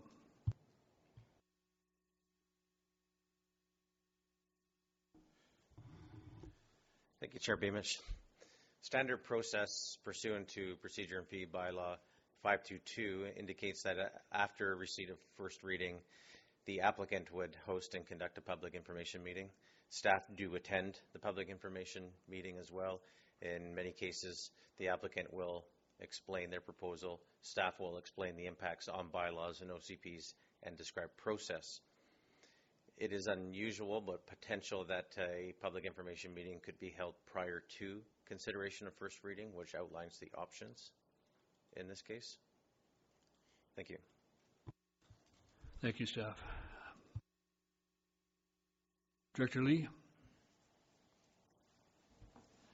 I recently went through the PODS proposal where we had community involvement, and we had 2 hearings, and I think it satisfied me that the community had their say, and it worked quite well.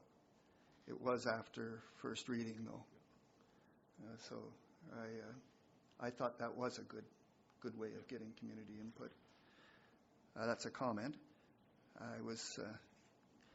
But I'm curious, densification. It appears to be the number of houses on a property. Is that what it is? And how do we arrive at that? Because, whoops, get all excited and spill water on myself. I missed, but it was close. Because you can have main houses and a whole bunch of trailers, and they'd all be legal. So densification, I'm curious. It's a question. Staff, could somebody tackle that, please? Yes, thank you, Chair Beamish. Densification is an interesting definition and concept. In an urban environment, it may be considered units per hectare, as in like a multifamily apartment building or whatnot. In a rural area, it's a little harder to quantify because we can use minimum parcel size. In this case, the zoning is 4 hectares. The OCP recommends 100 hectares. However, densification for parcel size is not as simple when the RU2 zoning allows multiple dwellings. If a parcel exceeds 4 hectares, presently zoning bylaw 310 would allow 3 dwellings without size restriction, as well as the auxiliary dwelling, which is 55 square meters. Should 2 hectare parcels, or 1 hectare parcel, proceed, the zoning would allow 2 dwellings. So the density then is a combination of the lot size as well as the amount of dwelling potential. And it's, as I say, it's difficult to quantify in a rural landscape. Thank you. It seems to me that we all have a number of questions. We'd like to see more about this proposal at some point in time. And I guess I'm just looking for some direction from the rural directors. Do we want to take this back and have more information developed around option 2? Do you want to move forward with the recommendation? We're not going to solve it all today at this table, I suspect. So, Director Lee? I had a follow-up question with the densification. Go ahead. I suspected it followed the classification. If we're talking about a new zone, could you put densification in with that zone? Staff? Thank you, Chair Beamish. If we do create a new zone, such as a dynamic rural zone, we would specify the amount of dwellings or buildings or floor space that could be permitted on a parcel, as well as specifying the minimum parcel size for this area. And the future draft bylaw would clarify both of those restrictions. Thank you. Thank you. Director McMahon. The difficulty to me with option 1 is that because it's density neutral, it doesn't open the door for the discussion that everybody is anxious to have about the new dynamic rural zone. And so that's my difficulty there. I'm torn between wanting to open the door to this further discussion and investing a lot of time on the part of staff and the applicant towards something that may not go through. So this is where I'm on the horns of a dilemma here, because I do think that this is a good discussion and we should be looking at a dynamic rural zone. I think it's a cool idea. So the question is, how do we best move this forward?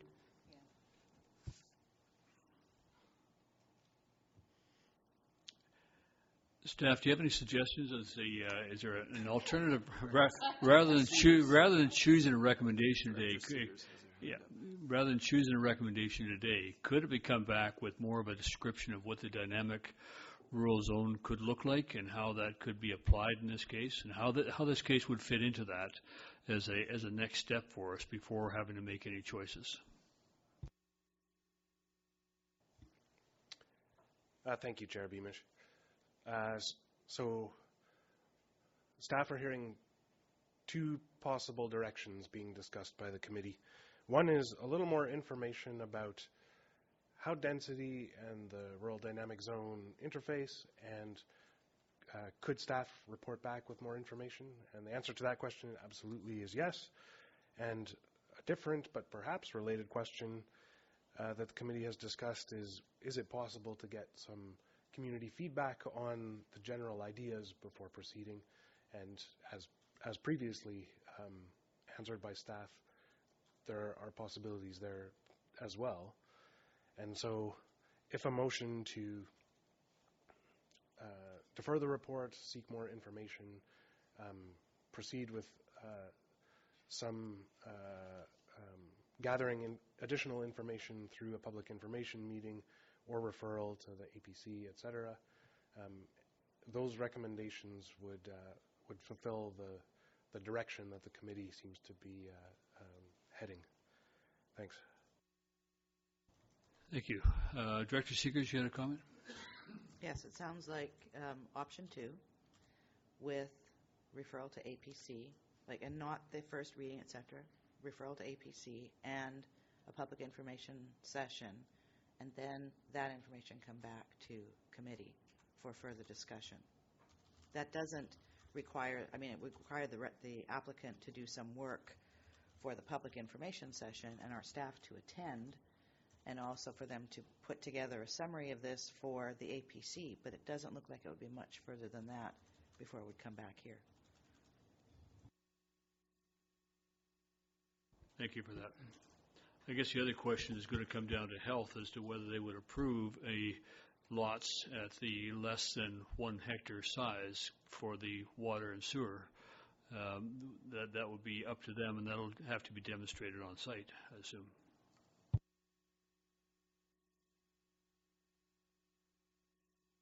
Director Hiltz?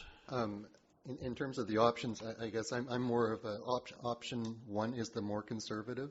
It allows it to broaden with further information. Option 2 is wider and then perhaps narrow, and number 3 is start all over again. And there's costs involved, and I'm more supportive of option 1. It provides some better direction, certainty.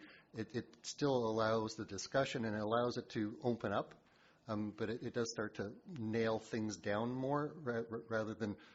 It will reduce the ambiguity rather than increase the ambiguity is what I'm seeing. So that's my sort of feeling is a staff option 1. They're the pros. They're on the conservative side. We're on the riskier side as the politicians. And I'm happy with option 1. At some point, a rural director needs to make a recommendation. I'll move option 1.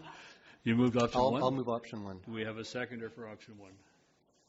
So that is the recommendation. It's that we're seeing recommendation number 2 on page 19.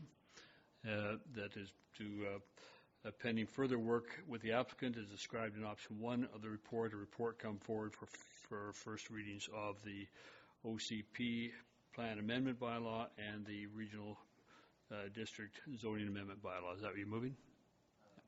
Yes, option 1. Yes. Okay. Seconder for that? Director Ties? Discussion. Director Pratt. I'm going to actually speak against this because I think what GM Hall described in getting and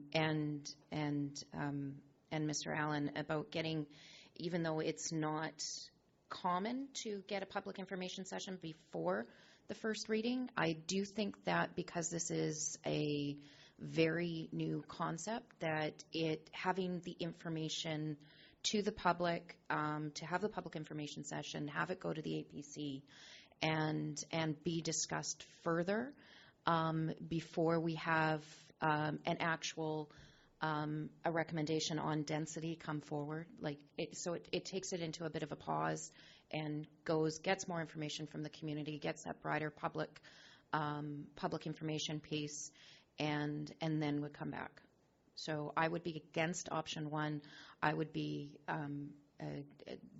more as what was described, having the public information session prior to first reading to get more public feel about it. Thank you. But we have a motion on the floor, so. Further discussion of the motion? Director Lee? I was just needed some time to figure out these options and exactly what it said. The motion was to accept option 1. And it says pending the outcome of further work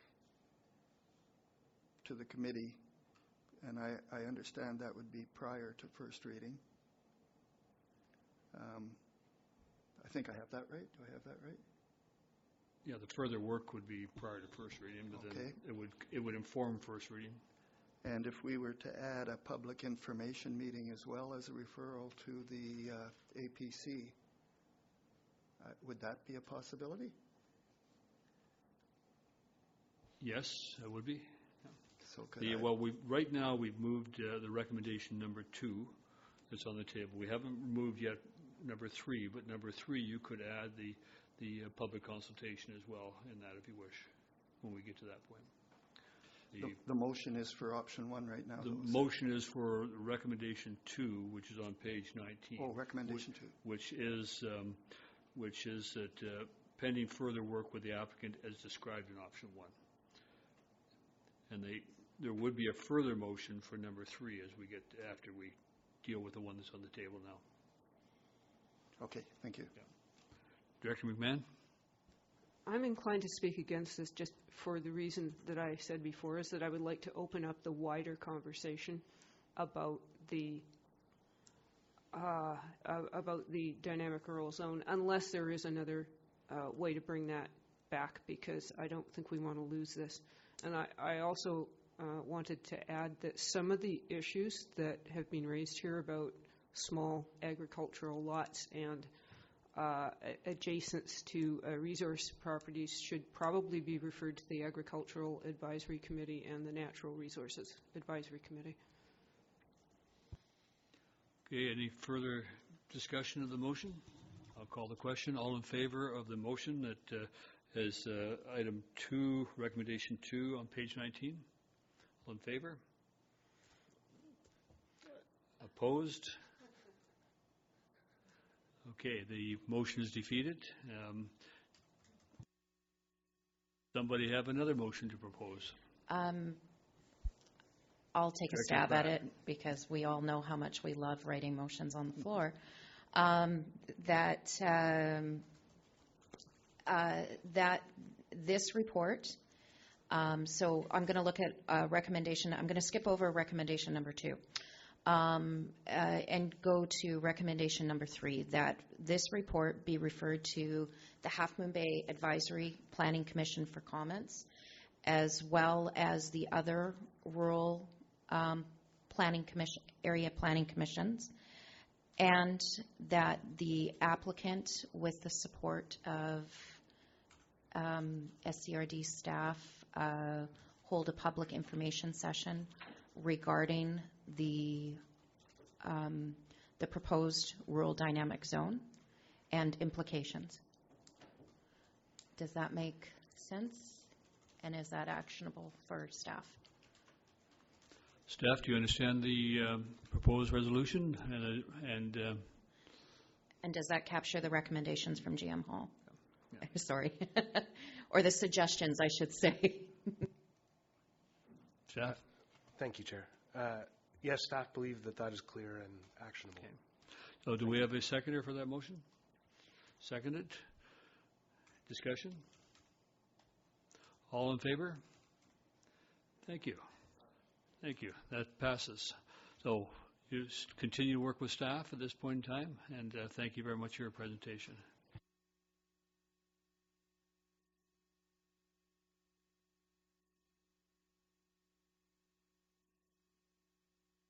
request for a 5-minute break. Thank you. In community development, Crown lease eligibility of the Sunshine Coast Conservation Association educational forest proposal, District 1313, and invite the general manager to introduce that. Thank you, Chair Beamish. Staff completed research on the idea of a non-governmental organization, the Sunshine Coast Conservation Association, seeking a lease for DL 1313 to use as an educational forest. A review of provincial policies and dialogue with a provincial land officer indicates that while the Conservation Association may be able to apply for such a lease or license, such a tenure would not include timber rights. Thank you. Thank you. I go first to Director McMahon on this issue. So if I understand this correctly, they could lease the land, but it would be logged anyway. Is that the upshot of this? Staff? Yes, Chair. The Director is correct. It's possible that a body such as the Conservation Association could apply for a lease, but without the protection of timber, the idea of an education forest does not seem to practically work. I guess that depends on what the education is going to be at that point in time. So, Leanne Johnson is the president of the Conservation Association, is with us today, and I just invite Leanne, do you have any comment on that, or would you like to come forward and make any comment?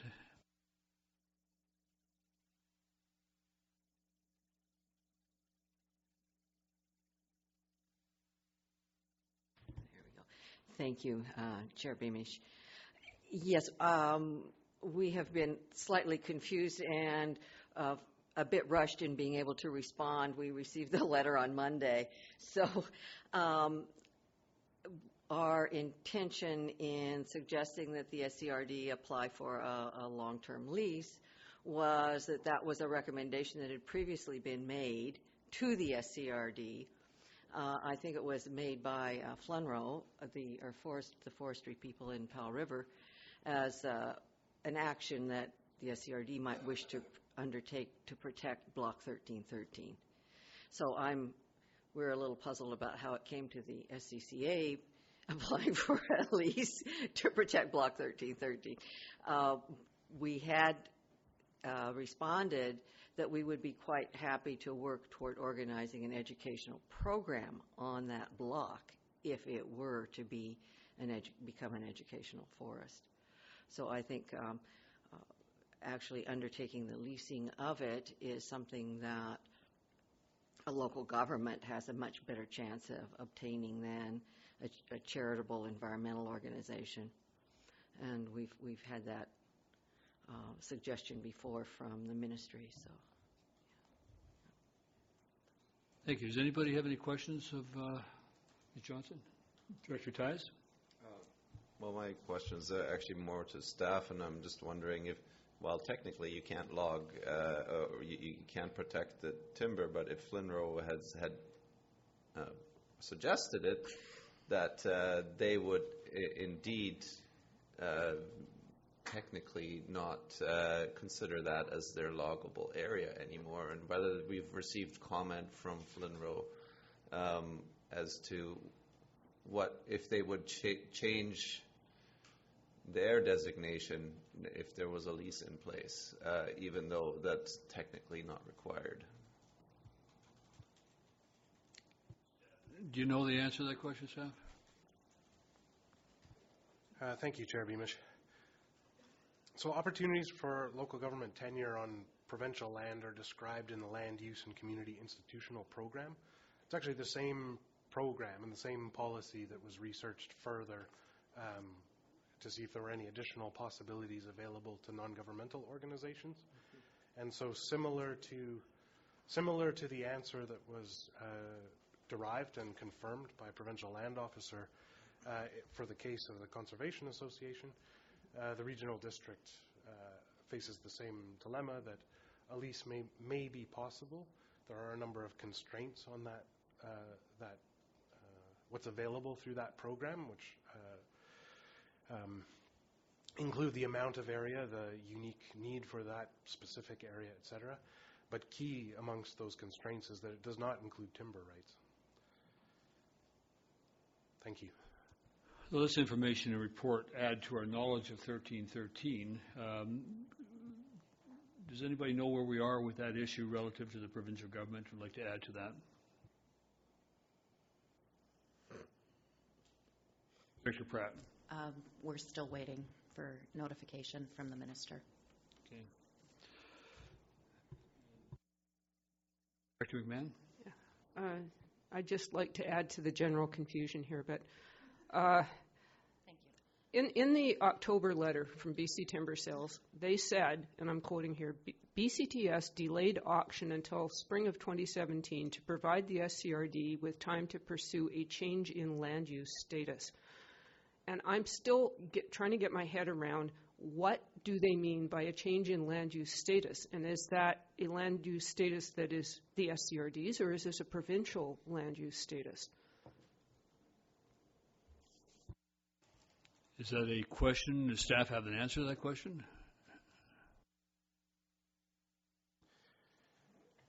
Thank you, Chair. So in terms of land use status, the L1313 is already designated by SCRD as park in the Elphinstone Official Community Plan. And in past comments to BC Timber Sales, on operational plan referrals, the Regional District Board has indicated support for protection of the area. Staff don't have any information about other tools that would be available to the regional district to change a designation, and went so far as to confirm with the provincial lands officer that there are no other tenure or protection tools that were being missed in our scan of opportunities available to us. Thank you. Thank you, Mr. Hall. Once again, this is obviously an ongoing discussion of District Law 1313, and I know we have asked for a meeting with the minister and staff, and we await that. I do think it's probably important that when that meeting does come about, that a member of staff be invited to attend as well, because clearly you have background on the issue, and also you'll need to have the information from the ministry to inform your future decisions and recommendations. So thank you for that, and we will await further on that. The report has been received and discussed. Is there any further discussion or comment? Director Hiltz? A quick question. It's on page 34. It's about the lease costs. So if it was the regional district or the SCCA, the understanding is it's $1 million, the assessed value. So 7 or 8%. So that's at $80,000 per year. Is that kind of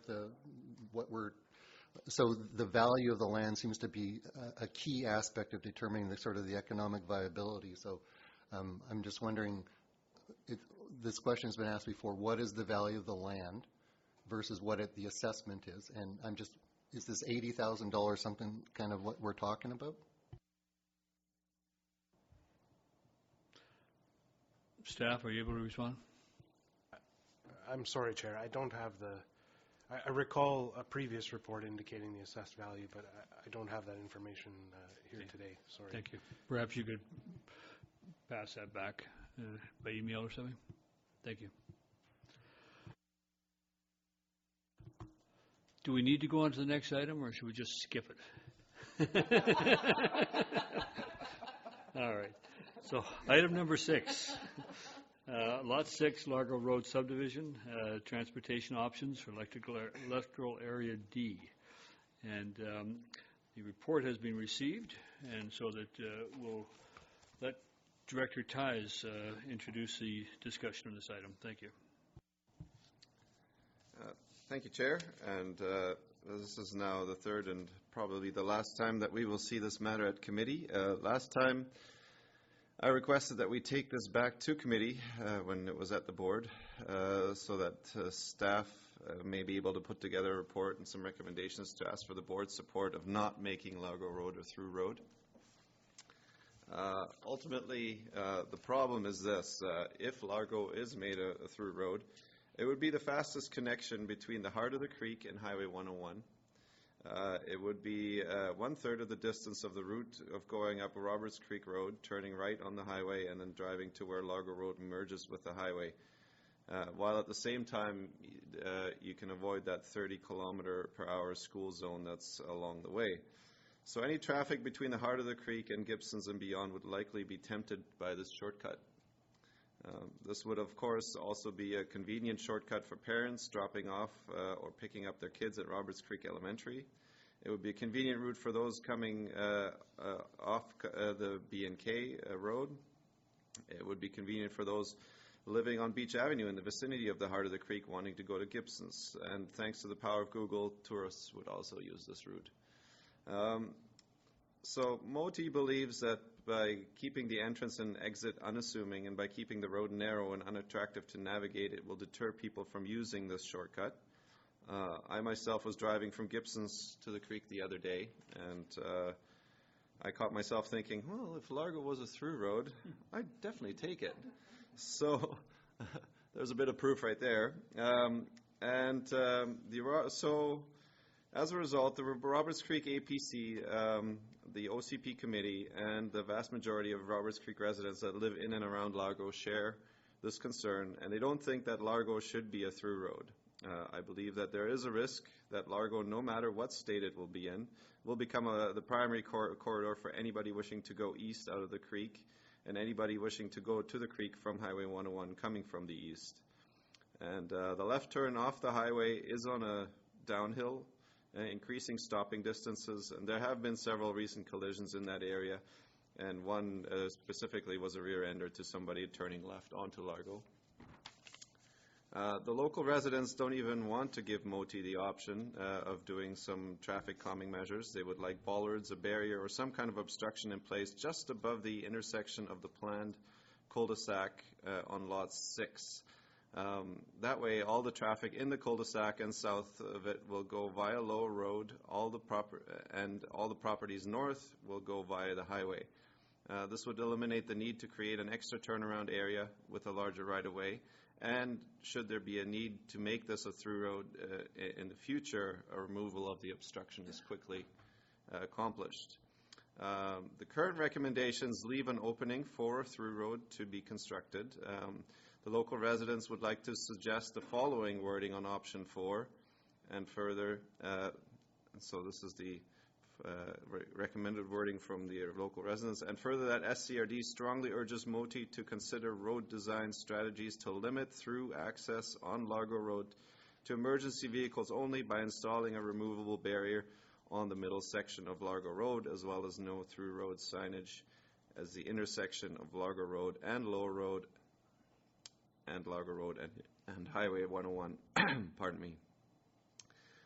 So I would like some direction from the board whether we would like to weigh in on a specific recommendation not recommending a through road, or whether we would like to leave it as general as it is right now.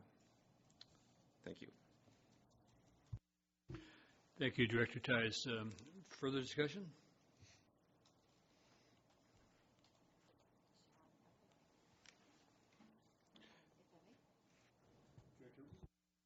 Director Pratt.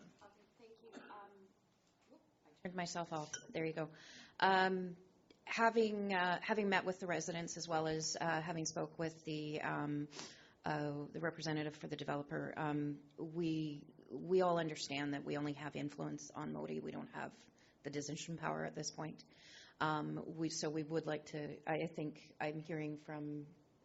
I've heard the concerns moving forward. There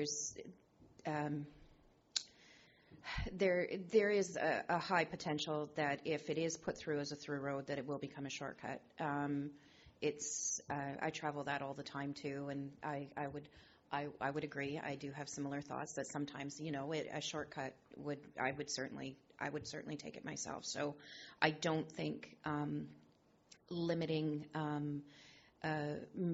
making it look unpalatable to go down will stop people from going down if they know it's there.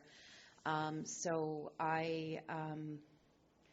I would support what Director Ties has brought forward.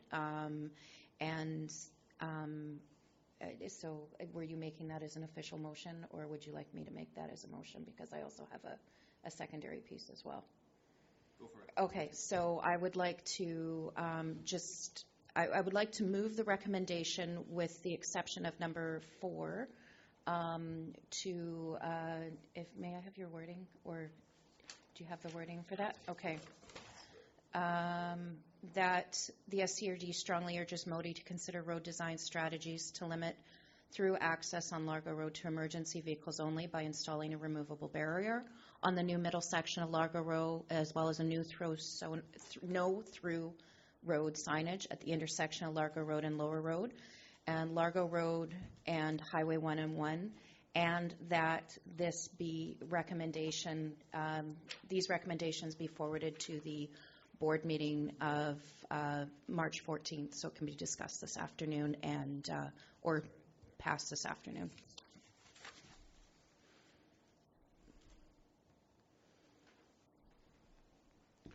You've moved that. Does somebody second that? Motion seconded. Discussion? I'll let Director Ties lead the discussion. You said that you wanted to move all the recommendations, and I do have a small alteration on recommendation number 3 that I was going to address afterwards. So maybe we can move 1, 2, and 4, and then we can quickly go to or the amended number 4. Or maybe we should just do an amendment on just number 4 at this point, and then.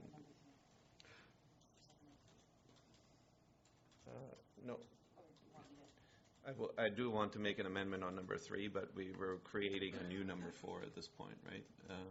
That's correct. That's what we've done. So I just want to clarify what the motion is actually, whether it moves all 4 recommendations or whether we're just amending number 4 at this point. I believe you moved all recommendations. We can make an amendment now to, Okay, so the amendment that I'd like to make to number 3 is that the wording should be, and that concerns received from Roberts Creek APC, Roberts Creek OCPC, and corresponds from area residents related to the potential safety, traffic, and noise impacts of Largo Road becoming a through road be conveyed to MOTI. And this was this is just a small wording change that essentially says that the residents aren't concerned about the construction of Largo Road, but that they're concerned about it becoming a through road. So that's so it's just a small wording change, and if ever, the proposed amendment has been seconded. Discussion of the amendment.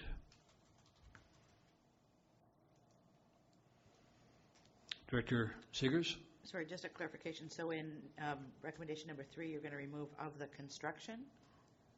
Yes, it's just a rewording so that the of the construction is gone and then it's becoming a through road. Right. Yeah. Thank you. Further discussion of the amendment? We'll vote on the amendment. All in favor of the amendment? Okay. Resolutions 2 to 4 and 4 as a new resolution has been submitted as a discussion on. Director McMahon? I just love Modi's suggestion that we should make our roads unattractive and unpalatable to traffic, and I thought perhaps we should refer this to Sunshine Coast Tourism. Thank you. That's why it takes so much time to get through things. Good dithering. Okay. Good dithering. You understand the recommendations then, and anybody need any clarification of the recommendation number 4 as it is now written? Okay. On the motion then that items 2, 3, and 4 be approved, adopted. So all in favor? Opposed? Okay, thank you. That's passed. Thank you. Thank you.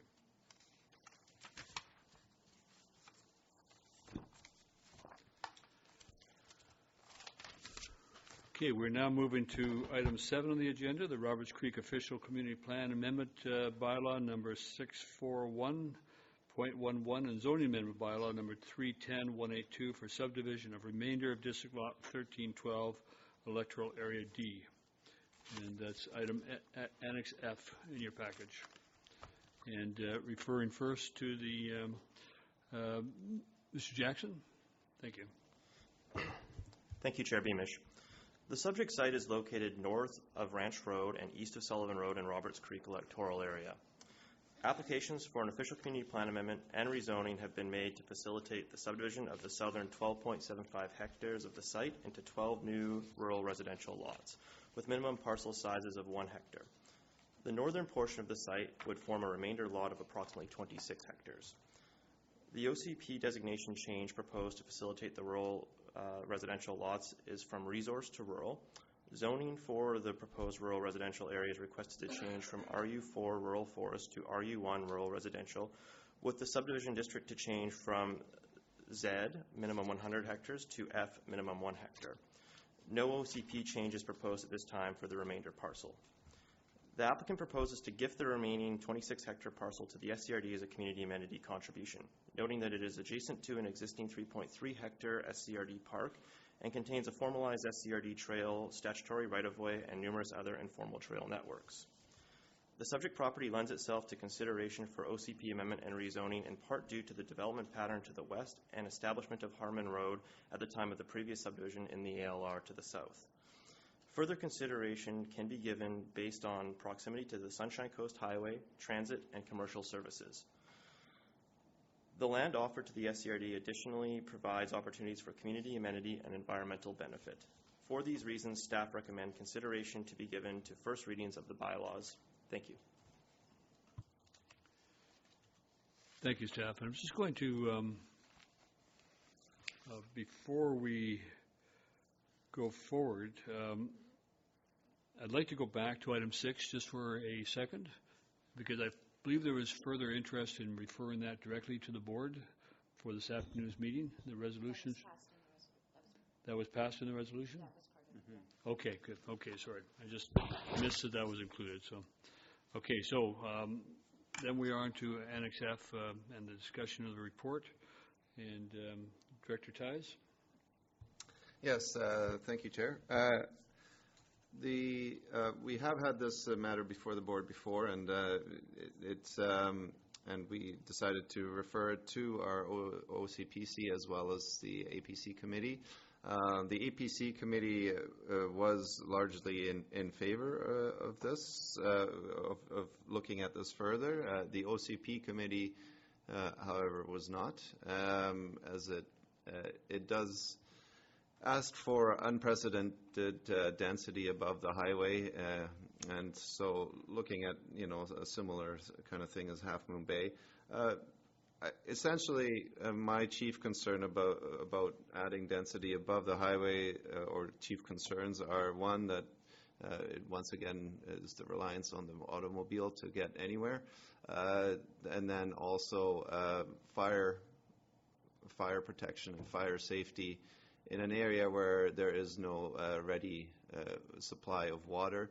And I think that any kind of rezoning in areas that are not serviced by hydrants, or that should have a referral to the fire department, and there should be some sort of solution found in order to make sure that properties above the highway that are being rezoned and that kind of density gets adequate fire protection in one way or another. And then there's, of course, the whole regional growth strategy and whether we should have that kind of density above the highway without looking at the bigger picture. So these are my concerns.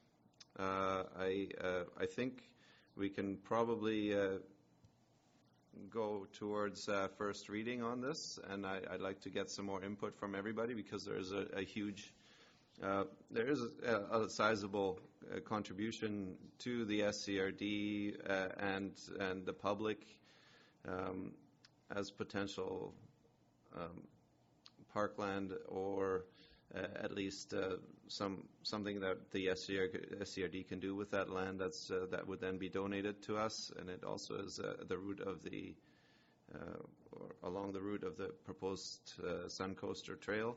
So I think there's some potential to this development, but I'd like to get some more feedback from around the community as to whether this is actually in the greater interest. Thank you. Are you moving the recommendations 2, 3, and 4, Director Ties?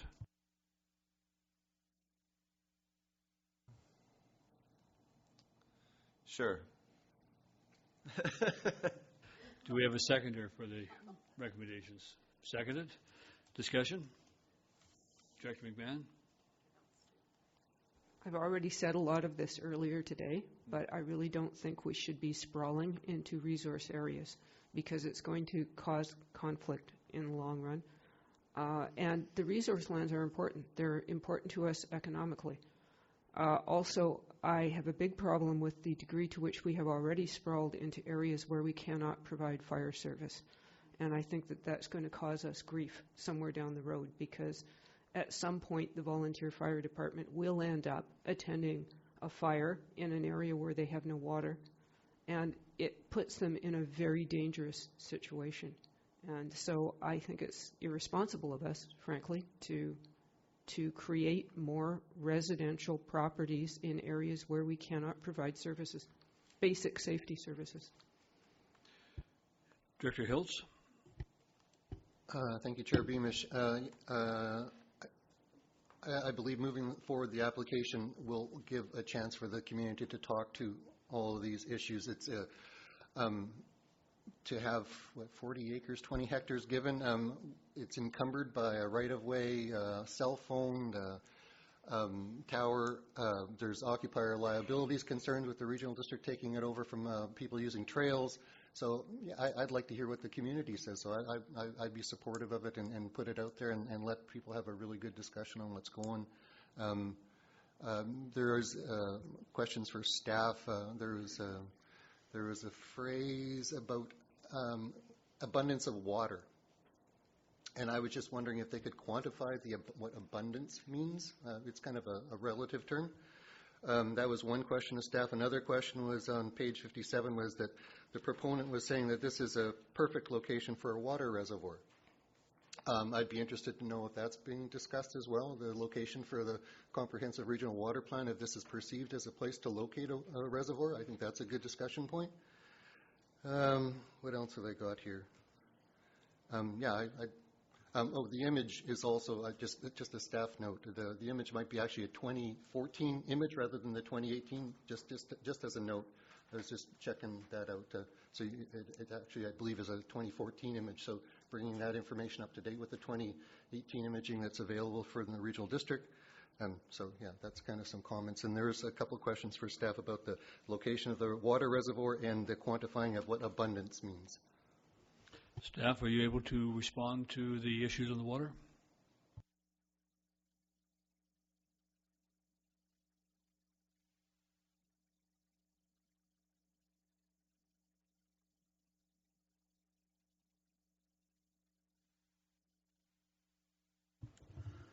Thank you, Chair Beamish. Some preliminary testing, or some well testing that was done on the 8 lots that were previously created in the subdivision about a year and a half ago to the south of Harmon Road in the ALR, which was previously part of this property, were showing testing results of 15 gallons per minute to 120 gallons per minute, depending on the well test site. With the 120 gallons per minute being on the very high side for typical residential wells. Thank you. Mr. Hill? Thank you, Chair Beamish. And on the reservoir point that was raised by the APC, I believe, the committee is in receipt of the feasibility study for a raw water reservoir, and will know that no, this site was not considered a preferred site for a reservoir. Thank you. Thank you. Could I ask a question myself and before turn over? How close is the regional district water line to this site or to this area?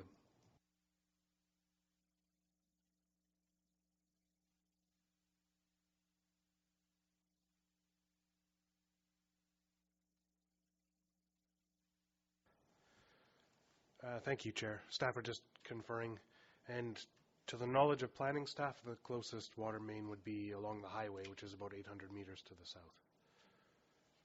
Thank you. Okay. So in terms of firefighting, it wouldn't be inconceivable that a line could be moved up that far for the purposes of firefighting if necessary.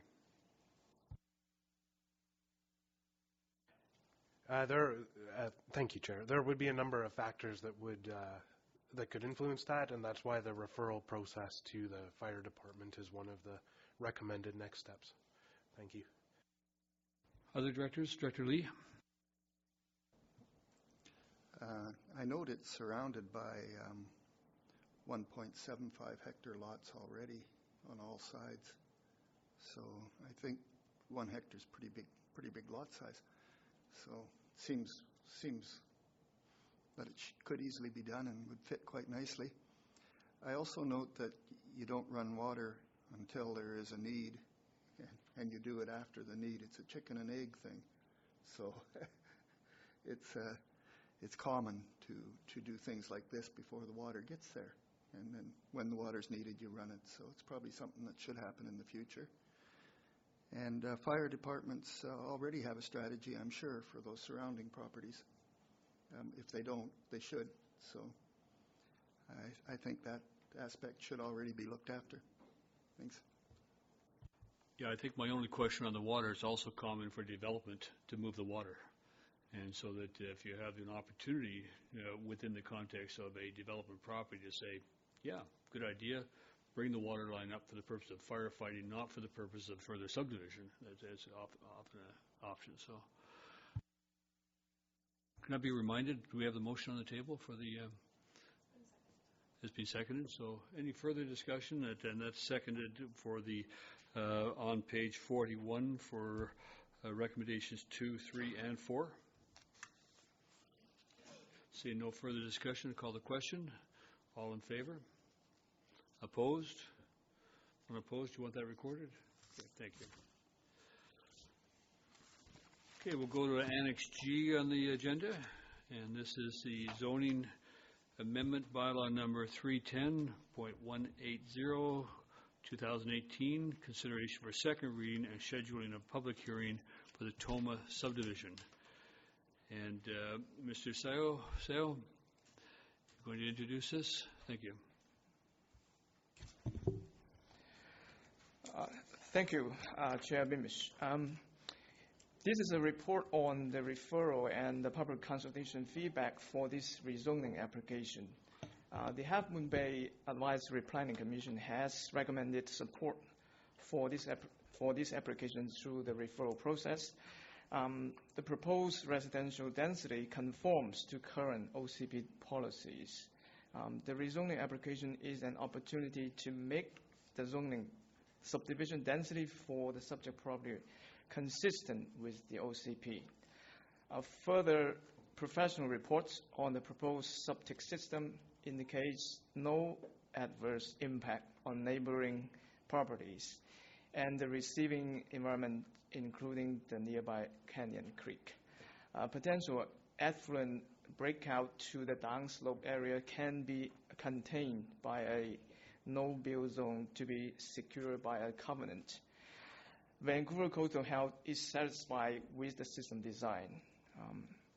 A separate development permit has addressed additional technical and environmental issues for the development, such as geotechnical assessment, stream side protection buffers, wildlife nesting protection, ocean setback, and flood construction levels.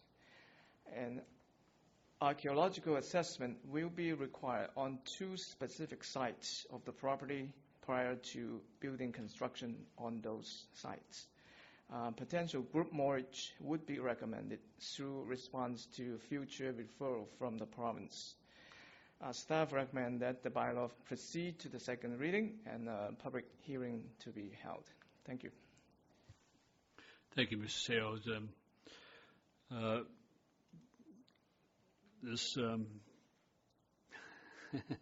Director Pratt, I'll refer to you first on this. I'm happy to move all the recommendations forward. I think this is something that is already in process. The APC is in favor of this. My only question, because this is our first public hearing that, as the new board, is we will need to decide directors to be delegated as chair and an alternate chair for the public hearing.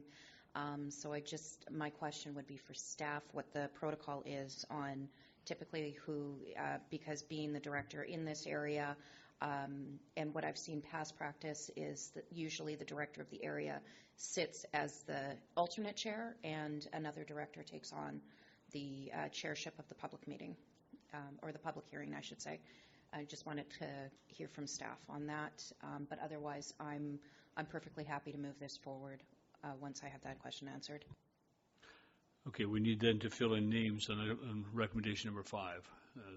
So the Director Pratt, could you respond first of all to the question? What's the practice been? Thank you, Chair Beamish. The director indicates correctly the past practice, which has proven well in staff's observation. Thank you. So do we have a director who's prepared to sit as chair for this public hearing? Not all at once. The other, just before we do to that, one of the things we did have on our list for the directors was to do a practice public hearing, and so my fingers are crossed that we still have that on our radar, that we would be able to do a practice public hearing prior to, or a mock public hearing, I should say, prior to April 16th, just to give all the directors an idea of what does happen at a public hearing. I saw Director Lee appear to be volunteering to be chair. Okay. Okay, thank you. So that fills in the item 5, would be the Director Lee be delegated as chair and Director Pratt as the alternate chair for the public hearing. And the motion has the recommendations 2, 4, and 5, and I'm missing a number 3. Why am I missing number 3?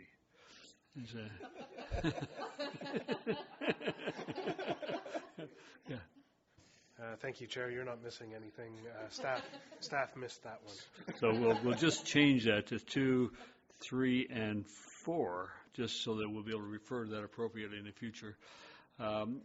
Be moved. Somebody second that? Seconded. Just further discussion? All in favor? Oh, sorry. Director McMahon, discussion?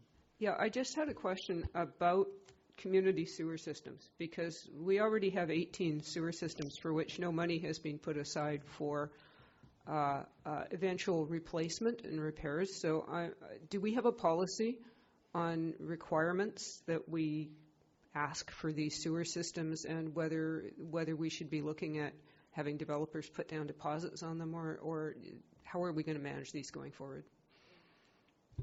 Staff, response? Yes, thank you, Chair Beamish. Our subdivision servicing bylaw speaks to this scenario, and through provincial legislation there are defined as small systems and large systems, and the design cutoff is 22,700 liters per day, which equates to in the neighborhood of 20 homes. So in this case it would be a small system. The provincial regulations enable small systems to be owned and operated by either the strata corporation or by local government. Our bylaw permits small systems to be owned by strata corporations as opposed to large systems to be owned by SCRD. So this one, it would be small system. Therefore, design oversight is a combination of our bylaw standard as well as Vancouver Coastal Health approval and formal registration of this system and ownership to the strata corporation. Thank you. Thank you. Director Seegers? Thank you. This is a question to staff too. Is there then a bonding requirement that the province has on this, or how is the bonding managed given that there could potentially be something happening down the road? Staff?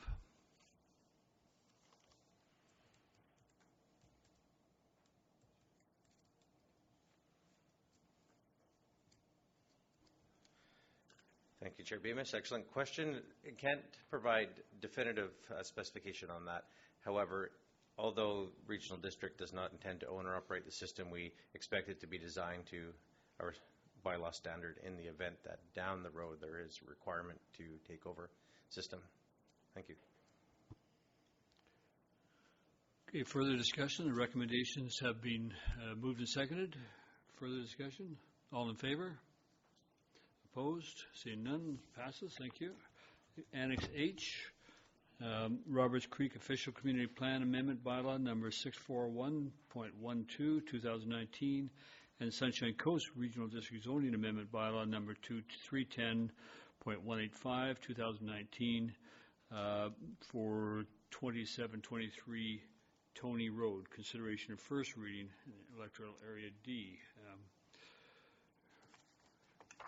Director Ties, you wish to discuss this?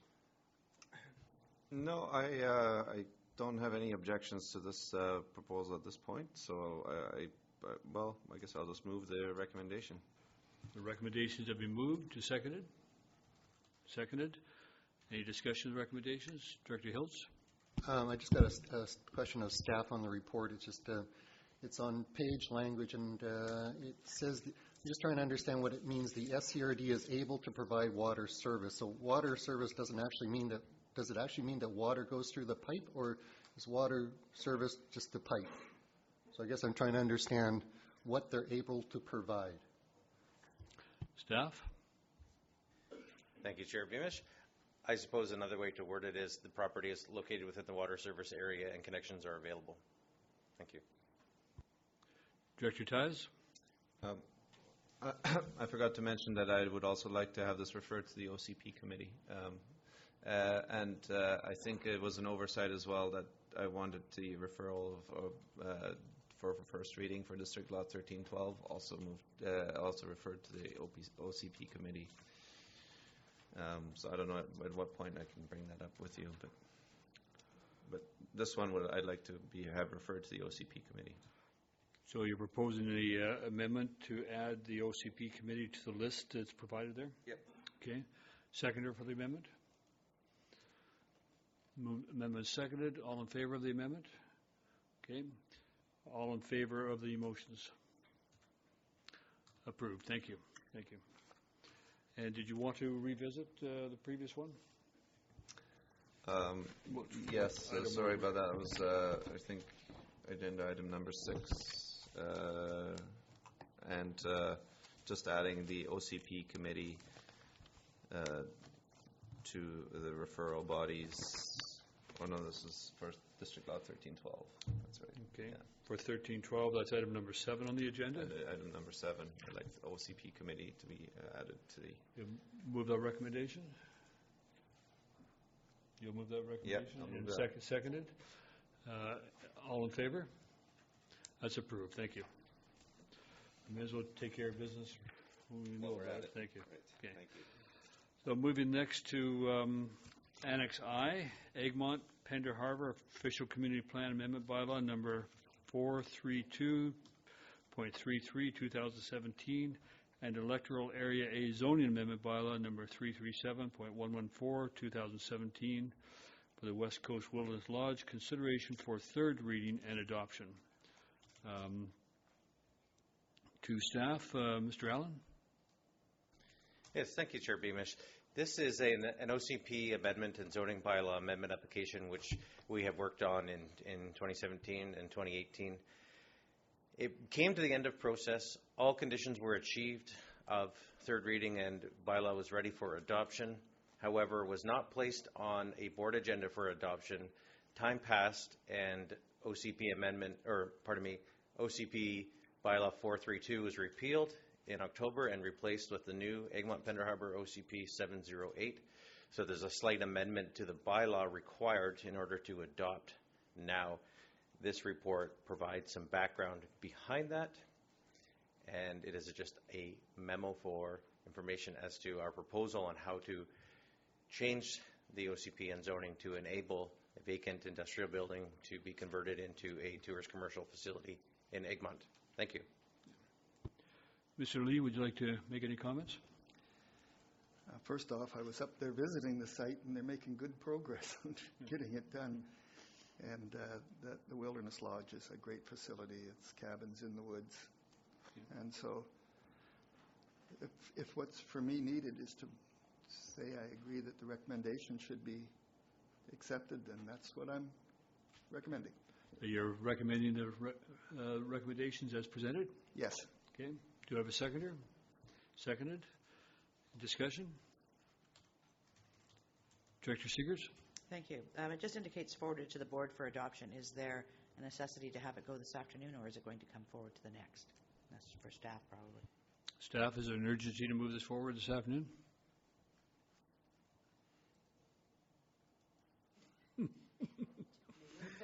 Thank you, Chair Beamish. No urgency. Follow the regular process. Did she say please?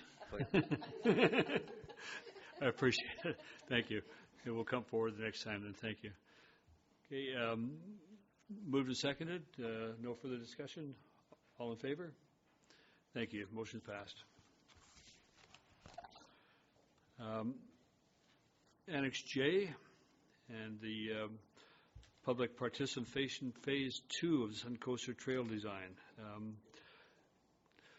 Julie Clark, planner, to introduce. Thank you.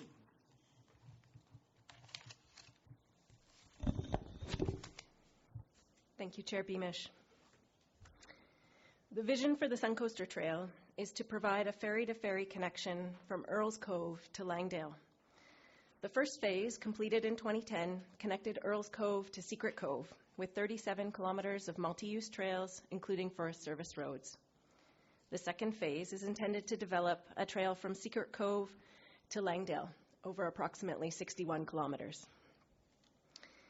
The design of Phase 2 of the Suncoaster Trail began with community consultations in coordination with member municipalities late in 2016 and early in 2017. Later in 2017, SCRD, working together with the District of Sechelt, the Town of Gibsons, and in coordination with Sechelt Nation, received a grant from BC Healthy Living Society to develop the idea from a route alignment on a map to a trail concept design. Phase 2 of the Suncoaster Trail is proposed to travel through multiple jurisdictions. The public participation process was designed and delivered with a coordinated, collaborative approach with the goal of creating just one process for the community to participate in. With the help of the grant, SCRD hired Diamond Head Consulting to gather field data and prepare a concept design for the proposed Phase 2 route. This will be the subject of a subsequent technical report in Q2. This current report provides a summary of the feedback gathered over the course of the public participation process. Thank you. Thank you for the report and information. There's no request in here or recommendation, so it's just information. Does board wish to ask any questions at this time? Director Hiltz. A quick question. In the development of the trail design, and I'm thinking of the asset management of the facilities that we're building, is that being built into the public participation about the ongoing maintenance of this and the costs, and is that part of the public participation?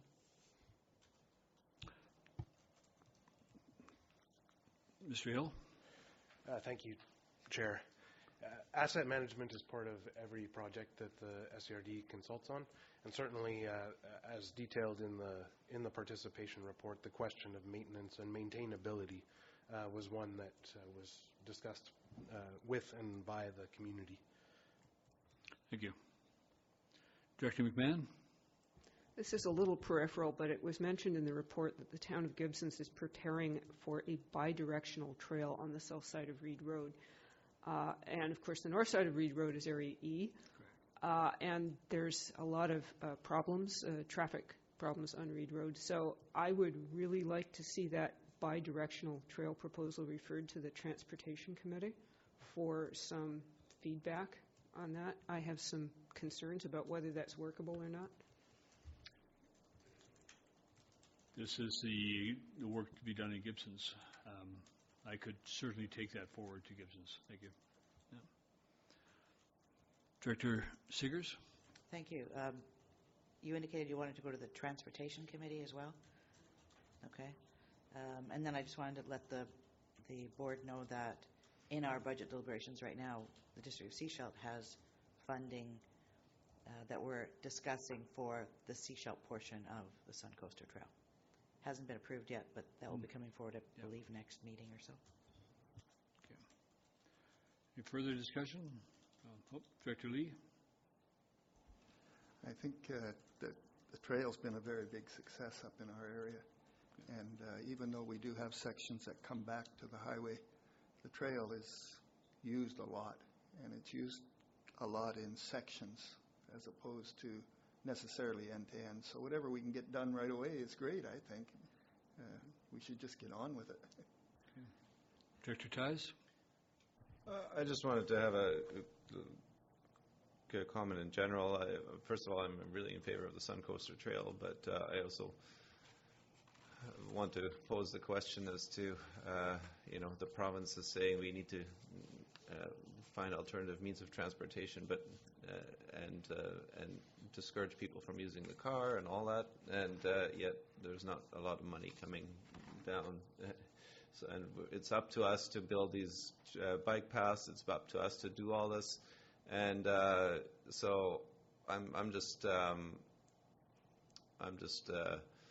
little bit disgruntled at not putting their money where their mouth is. Thank you. Thank you, Director Ties. Any further discussion? Director Seegers. Thank you. A couple of weeks ago, on a Saturday, there was an active transportation workshop in Vancouver. The province is actually going around the province. They're doing, I believe, 8 or 9 different public engagement sessions with governments, with special interest groups around active transportation.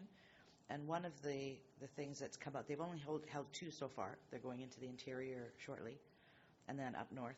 But in the 2 that they've held, one of the items that was brought forward was that because Ministry of Transport is responsible for roads, particularly outside municipalities, if we're going to have an active transportation system in the province, Ministry of Transport needs to look at how to move that forward, because they build, they pay for and build all of the roads, but don't necessarily put in bike paths. So that's something that came out loud and clear in both meetings, and looking at how that can be moved forward to the province. So I think as they continue to go forward, those will be recommendations that will come forward, so that we can actually have a route along the highway from one end of the coast to the other and across the province, with Ministry of Transport actually fulfilling on the requirements around their building. Okay. Mr. Lee? I'd like to add, I agree exactly with what Director Seegers said, and in the rural areas, it's even more noticeable because we don't control our own roads. All our roads are MOTI, and it's particularly ironic in our area when, in fact, they took walking trails and made them into roads and eliminated the walking trails. So they really do need to start considering, as Director Ties said, putting money into their own philosophies. Good points. Yeah. Any further discussion? Thank you, Julie Clark, for your presentation. Thank you.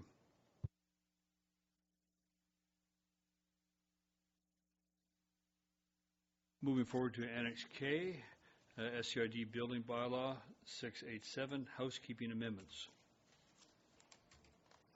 And Mr. Whittleton? Mr. Hill. Thanks. I'll offer a general introduction here, and we have our Chief Building Official here as well if there are questions. With the introduction of the 2018 BC Building Code in December, staff recommend that housekeeping amendments be made to SCRD's Building Bylaw number 687 to enhance clarity and promote consistency. These changes include references to the Building Code document and to supporting provincial legislation. References to schedules for climatic and seismic hazard will also be updated to reflect the current code. As noted in the report, a new model bylaw has been developed by the Municipal Insurance Association of BC, and staff are reviewing opportunities for further renewing SCRD's bylaw. This would be a larger project and involve public participation, so at this time only the housekeeping amendments are recommended. Thank you. Thank you. Discussion of the report. Director Seegers. Thank you.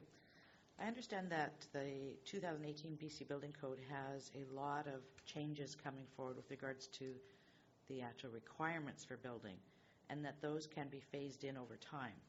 I'm assuming from what's coming forward here that that is not what we're looking for at this time. It's just changes to bring them in alignment with what we have existing, and that we're not actually looking at moving those other changes forward at this time. And I'd like clarification. That's because we're looking consistency up and down the coast. Staff, who would like to answer that? Thank you, Chair.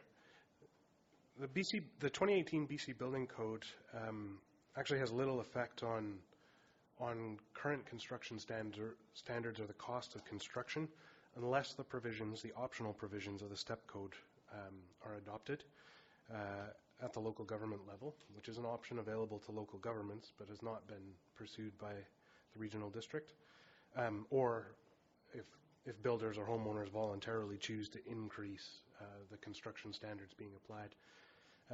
The STEP code would be an example of an opportunity that might be considered as part of a larger project of reviewing the BC or reviewing the building bylaw. Thank you. Thank you. Mr. Tighe, Director Tighe. Yeah, I just want to voice my support in having a strong look at that STEP code in the future. And I guess we'll be talking about that at the intergovernmental meeting whenever that happens, if that ever happens. It was on the agenda as part of the climate emergency measure. So it was mentioned there. Yeah, I think the STEP code makes sense, and I think we all need to start looking at contributing through creating a more sustainable housing stock that's more energy efficient. Okay, seeing no more speakers, we have a recommendation that the bylaw 687 be amended to incorporate provisions of the code as proposed. Do we have someone move that? Moved, seconded. Any further discussion? All in favor? That's approved. Thank you. Thank you. Annex L, RFP 18-385 for roof replacement of Frank West Hall and Chris Malman Fire Hall award report. We have discussion on that. Mr. Hall, are you going to introduce that? I can. Thank you, Chair. So the roof at Frank West Hall and Cliff Malman Fire Hall, which is one in the same building, is at the end of its life and planned for replacement. RFP 18-358 for roof replacement closed with 2 bids received. Staff recommend that award to Nelson Roofing and Sheet Metal be made for up to $167,800. The project budget is recommended to be increased by $35,000 to address cost escalation since initial costing was completed for the project, and recognizing that additional work such as structural repair or fascia repair may be revealed during the project. Capital reserve funds are available to support the budget amendment, and following award, the work is scheduled to be completed by July of this year, with communication to hall users, the neighborhood, and our neighbor, the School District 46. Thank you.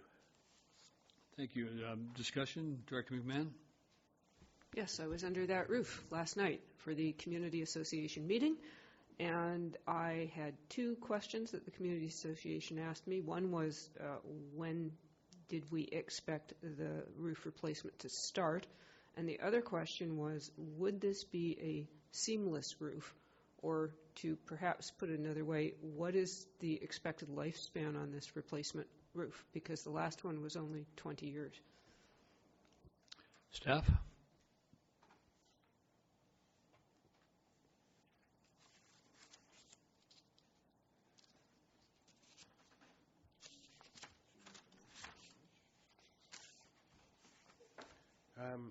Thank you, Chair. Staff don't have that information in front of us, but can follow up. Thanks. Thank you. Director Lee? I had a similar question. They're using snap lock a lot, and it's quite cheap, and it's also repairable, whereas a standing seam is essentially makes a unified piece of metal from end to end. Was both considered? It's a curiosity question. Do you use standing seams in commercial buildings, or is there some preference for the type? Staff? Thank you, Chair. Again, staff don't have specifics, but I can speak to the fact that the durability of the roof was considered from a life cycle point of view, and the materials to be used are substantially more durable than those that are currently in place, learning from the experience of the last roof. So certainly life cycle cost and constructing for durability was considered as part of the specification that was indicated in the RFP. No, thank you, staff.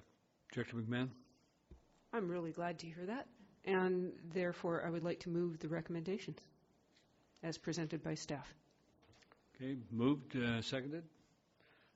Question I have, and I raised it at our meeting, is that because this actually involves the Gibson's Volunteer Fire Department reserves, I believe the town of Gibson should be able to vote on this one, so that just for the record, as per the agenda. So all in favor? Opposed? See none, that passes. Thank you very much. Annex M, National Emergency Stockpile System, storage at Elphinstone Secondary, Memorandum of Understanding. Staff to introduce. Thank you, Chair. This is really just a housekeeping item. The school district currently provides a site for the regional district to store the emergency hospital equipment, and the agreement between the school district and the SCRD has expired, and it's a housekeeping matter to get the board's approval to renew the agreement. Okay, so the recommendation, the delegated authorities be authorized to execute the Memorandum of Understanding.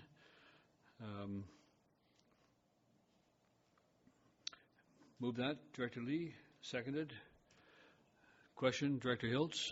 Just a quick question from staff is the ownership of the materials belongs to the federal government. So does the regional district do anything with what's inside, or it's just about providing the box on the land?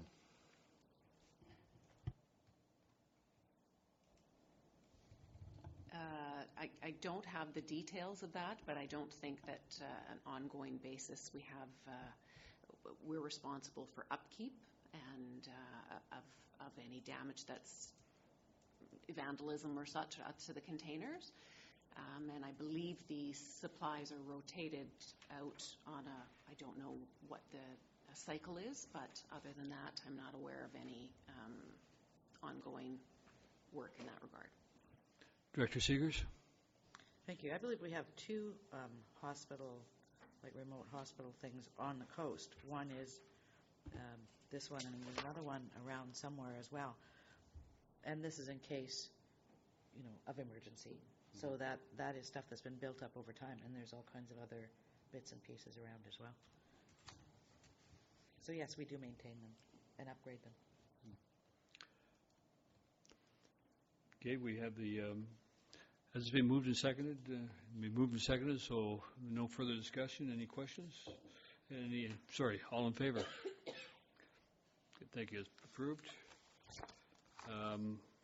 Annex N, North and South Pender Harbor Water Main Replacement, Financial Update. Mr. Rosenboom.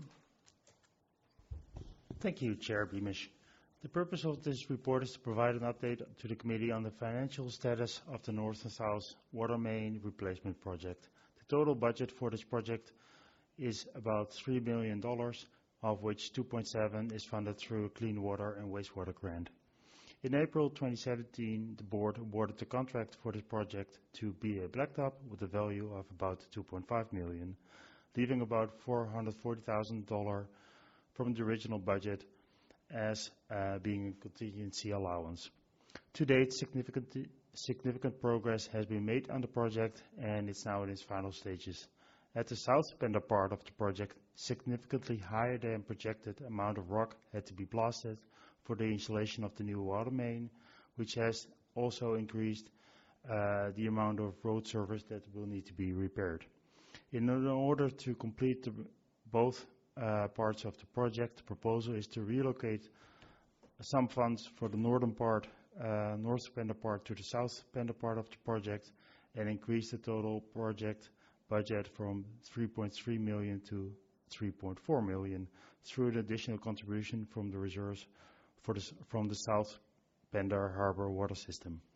This increased budget would allow for an increase to the value of the contract with BA Blacktop to $3,071,640 and a completion of the entire project in the upcoming months.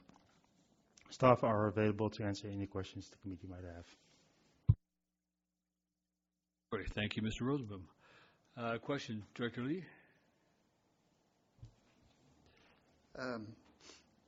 Two questions from residents. Curiosity question. We use steel pipe instead of plastic pipe. Is that normal? Staff? Thank you for the question. Yes, our entire system is, our standard is to use steel pipe, ductile iron. And Panorama, which is part of the North Pender, I understand it was originally scheduled for upgrade, but then was dropped out of the project. Is that correct? And could you tell me, if it is correct, why that happened? Staff? Thank you for the question. The last 120 meters of the proposal was to do about 1,450 meters. We're currently expecting to complete 1,320, and the last 120 meters we identified there's a lot of additional rock blasting and other infrastructure present that we have to deal with, and there's also a high risk of finding archaeological artifacts there. So it will be too costly within the current project budget to complete that final stretch, and it's currently put on the list to be part of any future upgrades in the area. Director Lee, follow-up? Yes. The final question is, we were replacing an existing line, so I'm trying to figure out why a whole bunch more blasting. Do we know that answer to that? Mr. Rosenbaum? Thank you for the question. When we replace a line, we're not putting the line exactly on the location where it's currently at, because then you have to shut off the water service for a long period to the residents. So we do it parallel or in the same road allowance. So that's why additional blasting is often required to put that new water line in. Thank you. Director Lee? That was all the questions I had. Thank you. Thank you. Mr. Hills? Questions of staff. I'm interested in the unanticipated site conditions, and if we were to put on our rear view mirror and look in hindsight, where would the place have been to identify the ground conditions before, like the scoping of the project? Is this the consulting engineer? Is it where would you look in hindsight to go, how could we have found this out? Mr. Rosenbaum? Thank you, Chair, for the question, and Director. Prior to this project was awarded, a rock survey was undertaken, and it would have required significantly more expensive and comprehensive rock survey work to identify each and every rock which in the area. So rock surveys were done, were part of, which resulted in changes to the design. So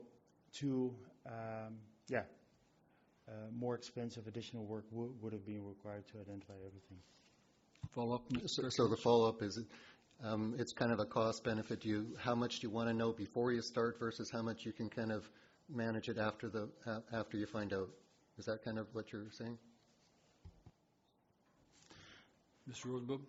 I think that's correct, and that's why in this case we ensured that there was a significant contingency allowance present in the budget. Okay, if any further, Director Lee? It's a little bit unrelated, but I thought I'd take the time to ask the question. There was interruptions to the water service, and one of the businesses asked me if there was a better way of getting notifications out to everybody, and they suggested that perhaps you could have an online sign-up similar to transportation when you're going to have interruptions so that the notices are emailed. It seems to me like kind of late for this project, but it's something we should consider in the future. Mr. Rosenboom? We'll consider that. What I know for this project, thank you for the suggestion, by the way. For this project, I know that there's a lot of hand-of-hand, door-by-door delivery of notifications is always taking place. But there might be definitely opportunities to even enhance that further. Thank you.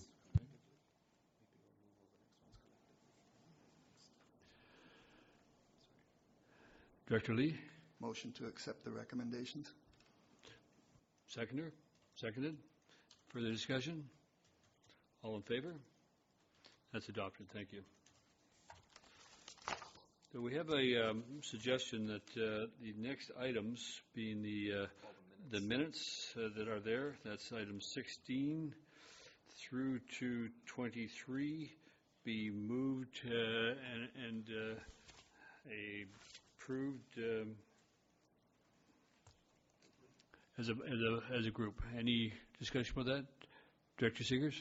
Just a question about the policing advisory and transportation advisory. I notice voting on here indicates only the rural areas, and yet I believe all of us at the table are members of those committees. I had that as well on my note of that, and I believe we discussed that, and that was agreed that we should be able to vote, all members vote on that one. Okay. It was agreed. So perhaps we'll do 16 and 17 first, where we can all vote. Move that we adopt the minutes of 16 and 17. That's the Policing Committee and the Transportation Committee. So moved. So moved. Seconded. Discussion. All in favor? Approved. Okay, then going down to the electoral area and finally the Agricultural Advisory Committee. Somebody move that we adopt all of those as a group. Moved. Seconded. All in favor? That's approved. Thank you. So we're now on to item number 24. Why didn't we do that in the first place? Adopt them all and just go to lunch. I don't know, Chair. Item 24, we have the correspondence, letter of support for the Sun Coast Construction Coast 101 Committee. Somebody like to move receipt? Moved. Seconded. Any discussion? Yeah. Go ahead, Director Pratt. Just as a little, I've been in contact with the Sunshine Coast 101 Committee.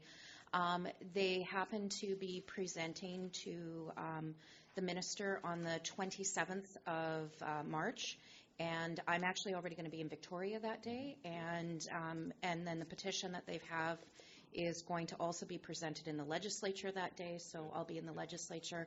I'm not sure if I'll be with them when they meet the minister or not, though. But I'm also meeting with the writer of this letter, Robin, on Monday as well. And so they're a very active committee, and I would.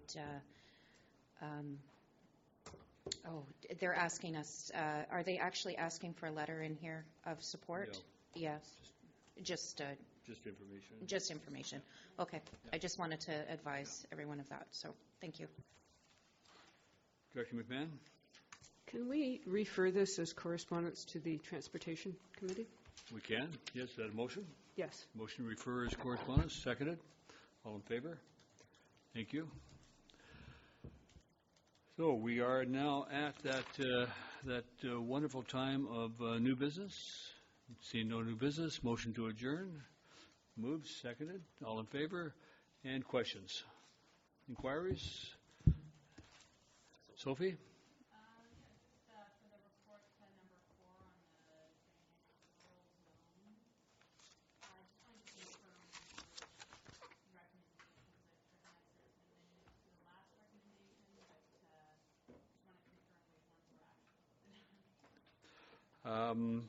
Could we go back to the resolution for the Half Moon Bay Community Plan? That's item number 4, Annex C on the agenda. Did that happen today?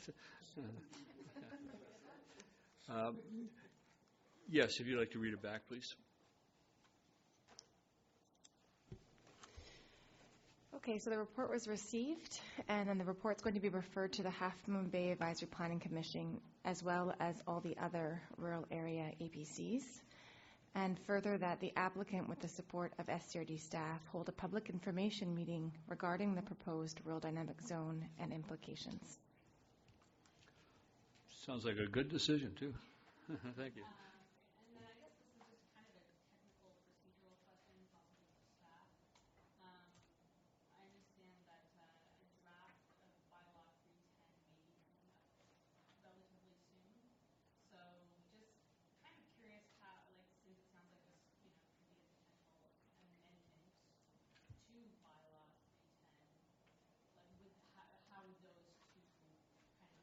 Mead? Staff understand the question? Thank you. We will be launching on March 25th through to April 15th an online questionnaire respecting topics that are found in the key opportunities summary, which was presented at the 2 meetings in December. And we are working on some of the policy issues to create a new draft as we move forward into 2019. At some point, when the new draft receives a bylaw, or receives reading, pardon me, it'll receive a new number. So we're still in bylaw 310. The intent is to replace it with a new zoning bylaw, which does not yet at this time have a number. But at some point we'll be moving from 310 to new number. And we've been talking about that as well internally, that transition, because we do refer so frequently to 310 and how we'll manage just even the naming of it. Thank you. Did that answer your question?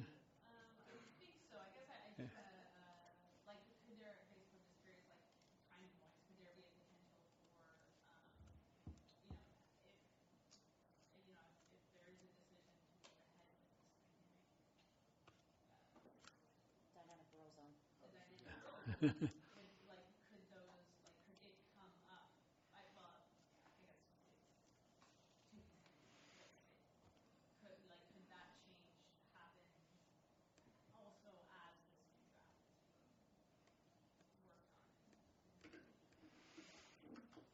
Staff, any response to that? Are you able? It's a tough question to answer. Yeah. We would have to weave together our process with individual property owners' applications and decide to add them in or adopt new bylaw and then continue on with an amendment, depending on sequencing, simply. Thank you. Further inquiries? Thank you, everybody, for sticking in there. Mr. Hill, especially, I note that you have a cold, and I appreciate your support this afternoon. Thank you. Thank you. Hall, Mr. Hall. Sorry. Mr. Hall, thank you.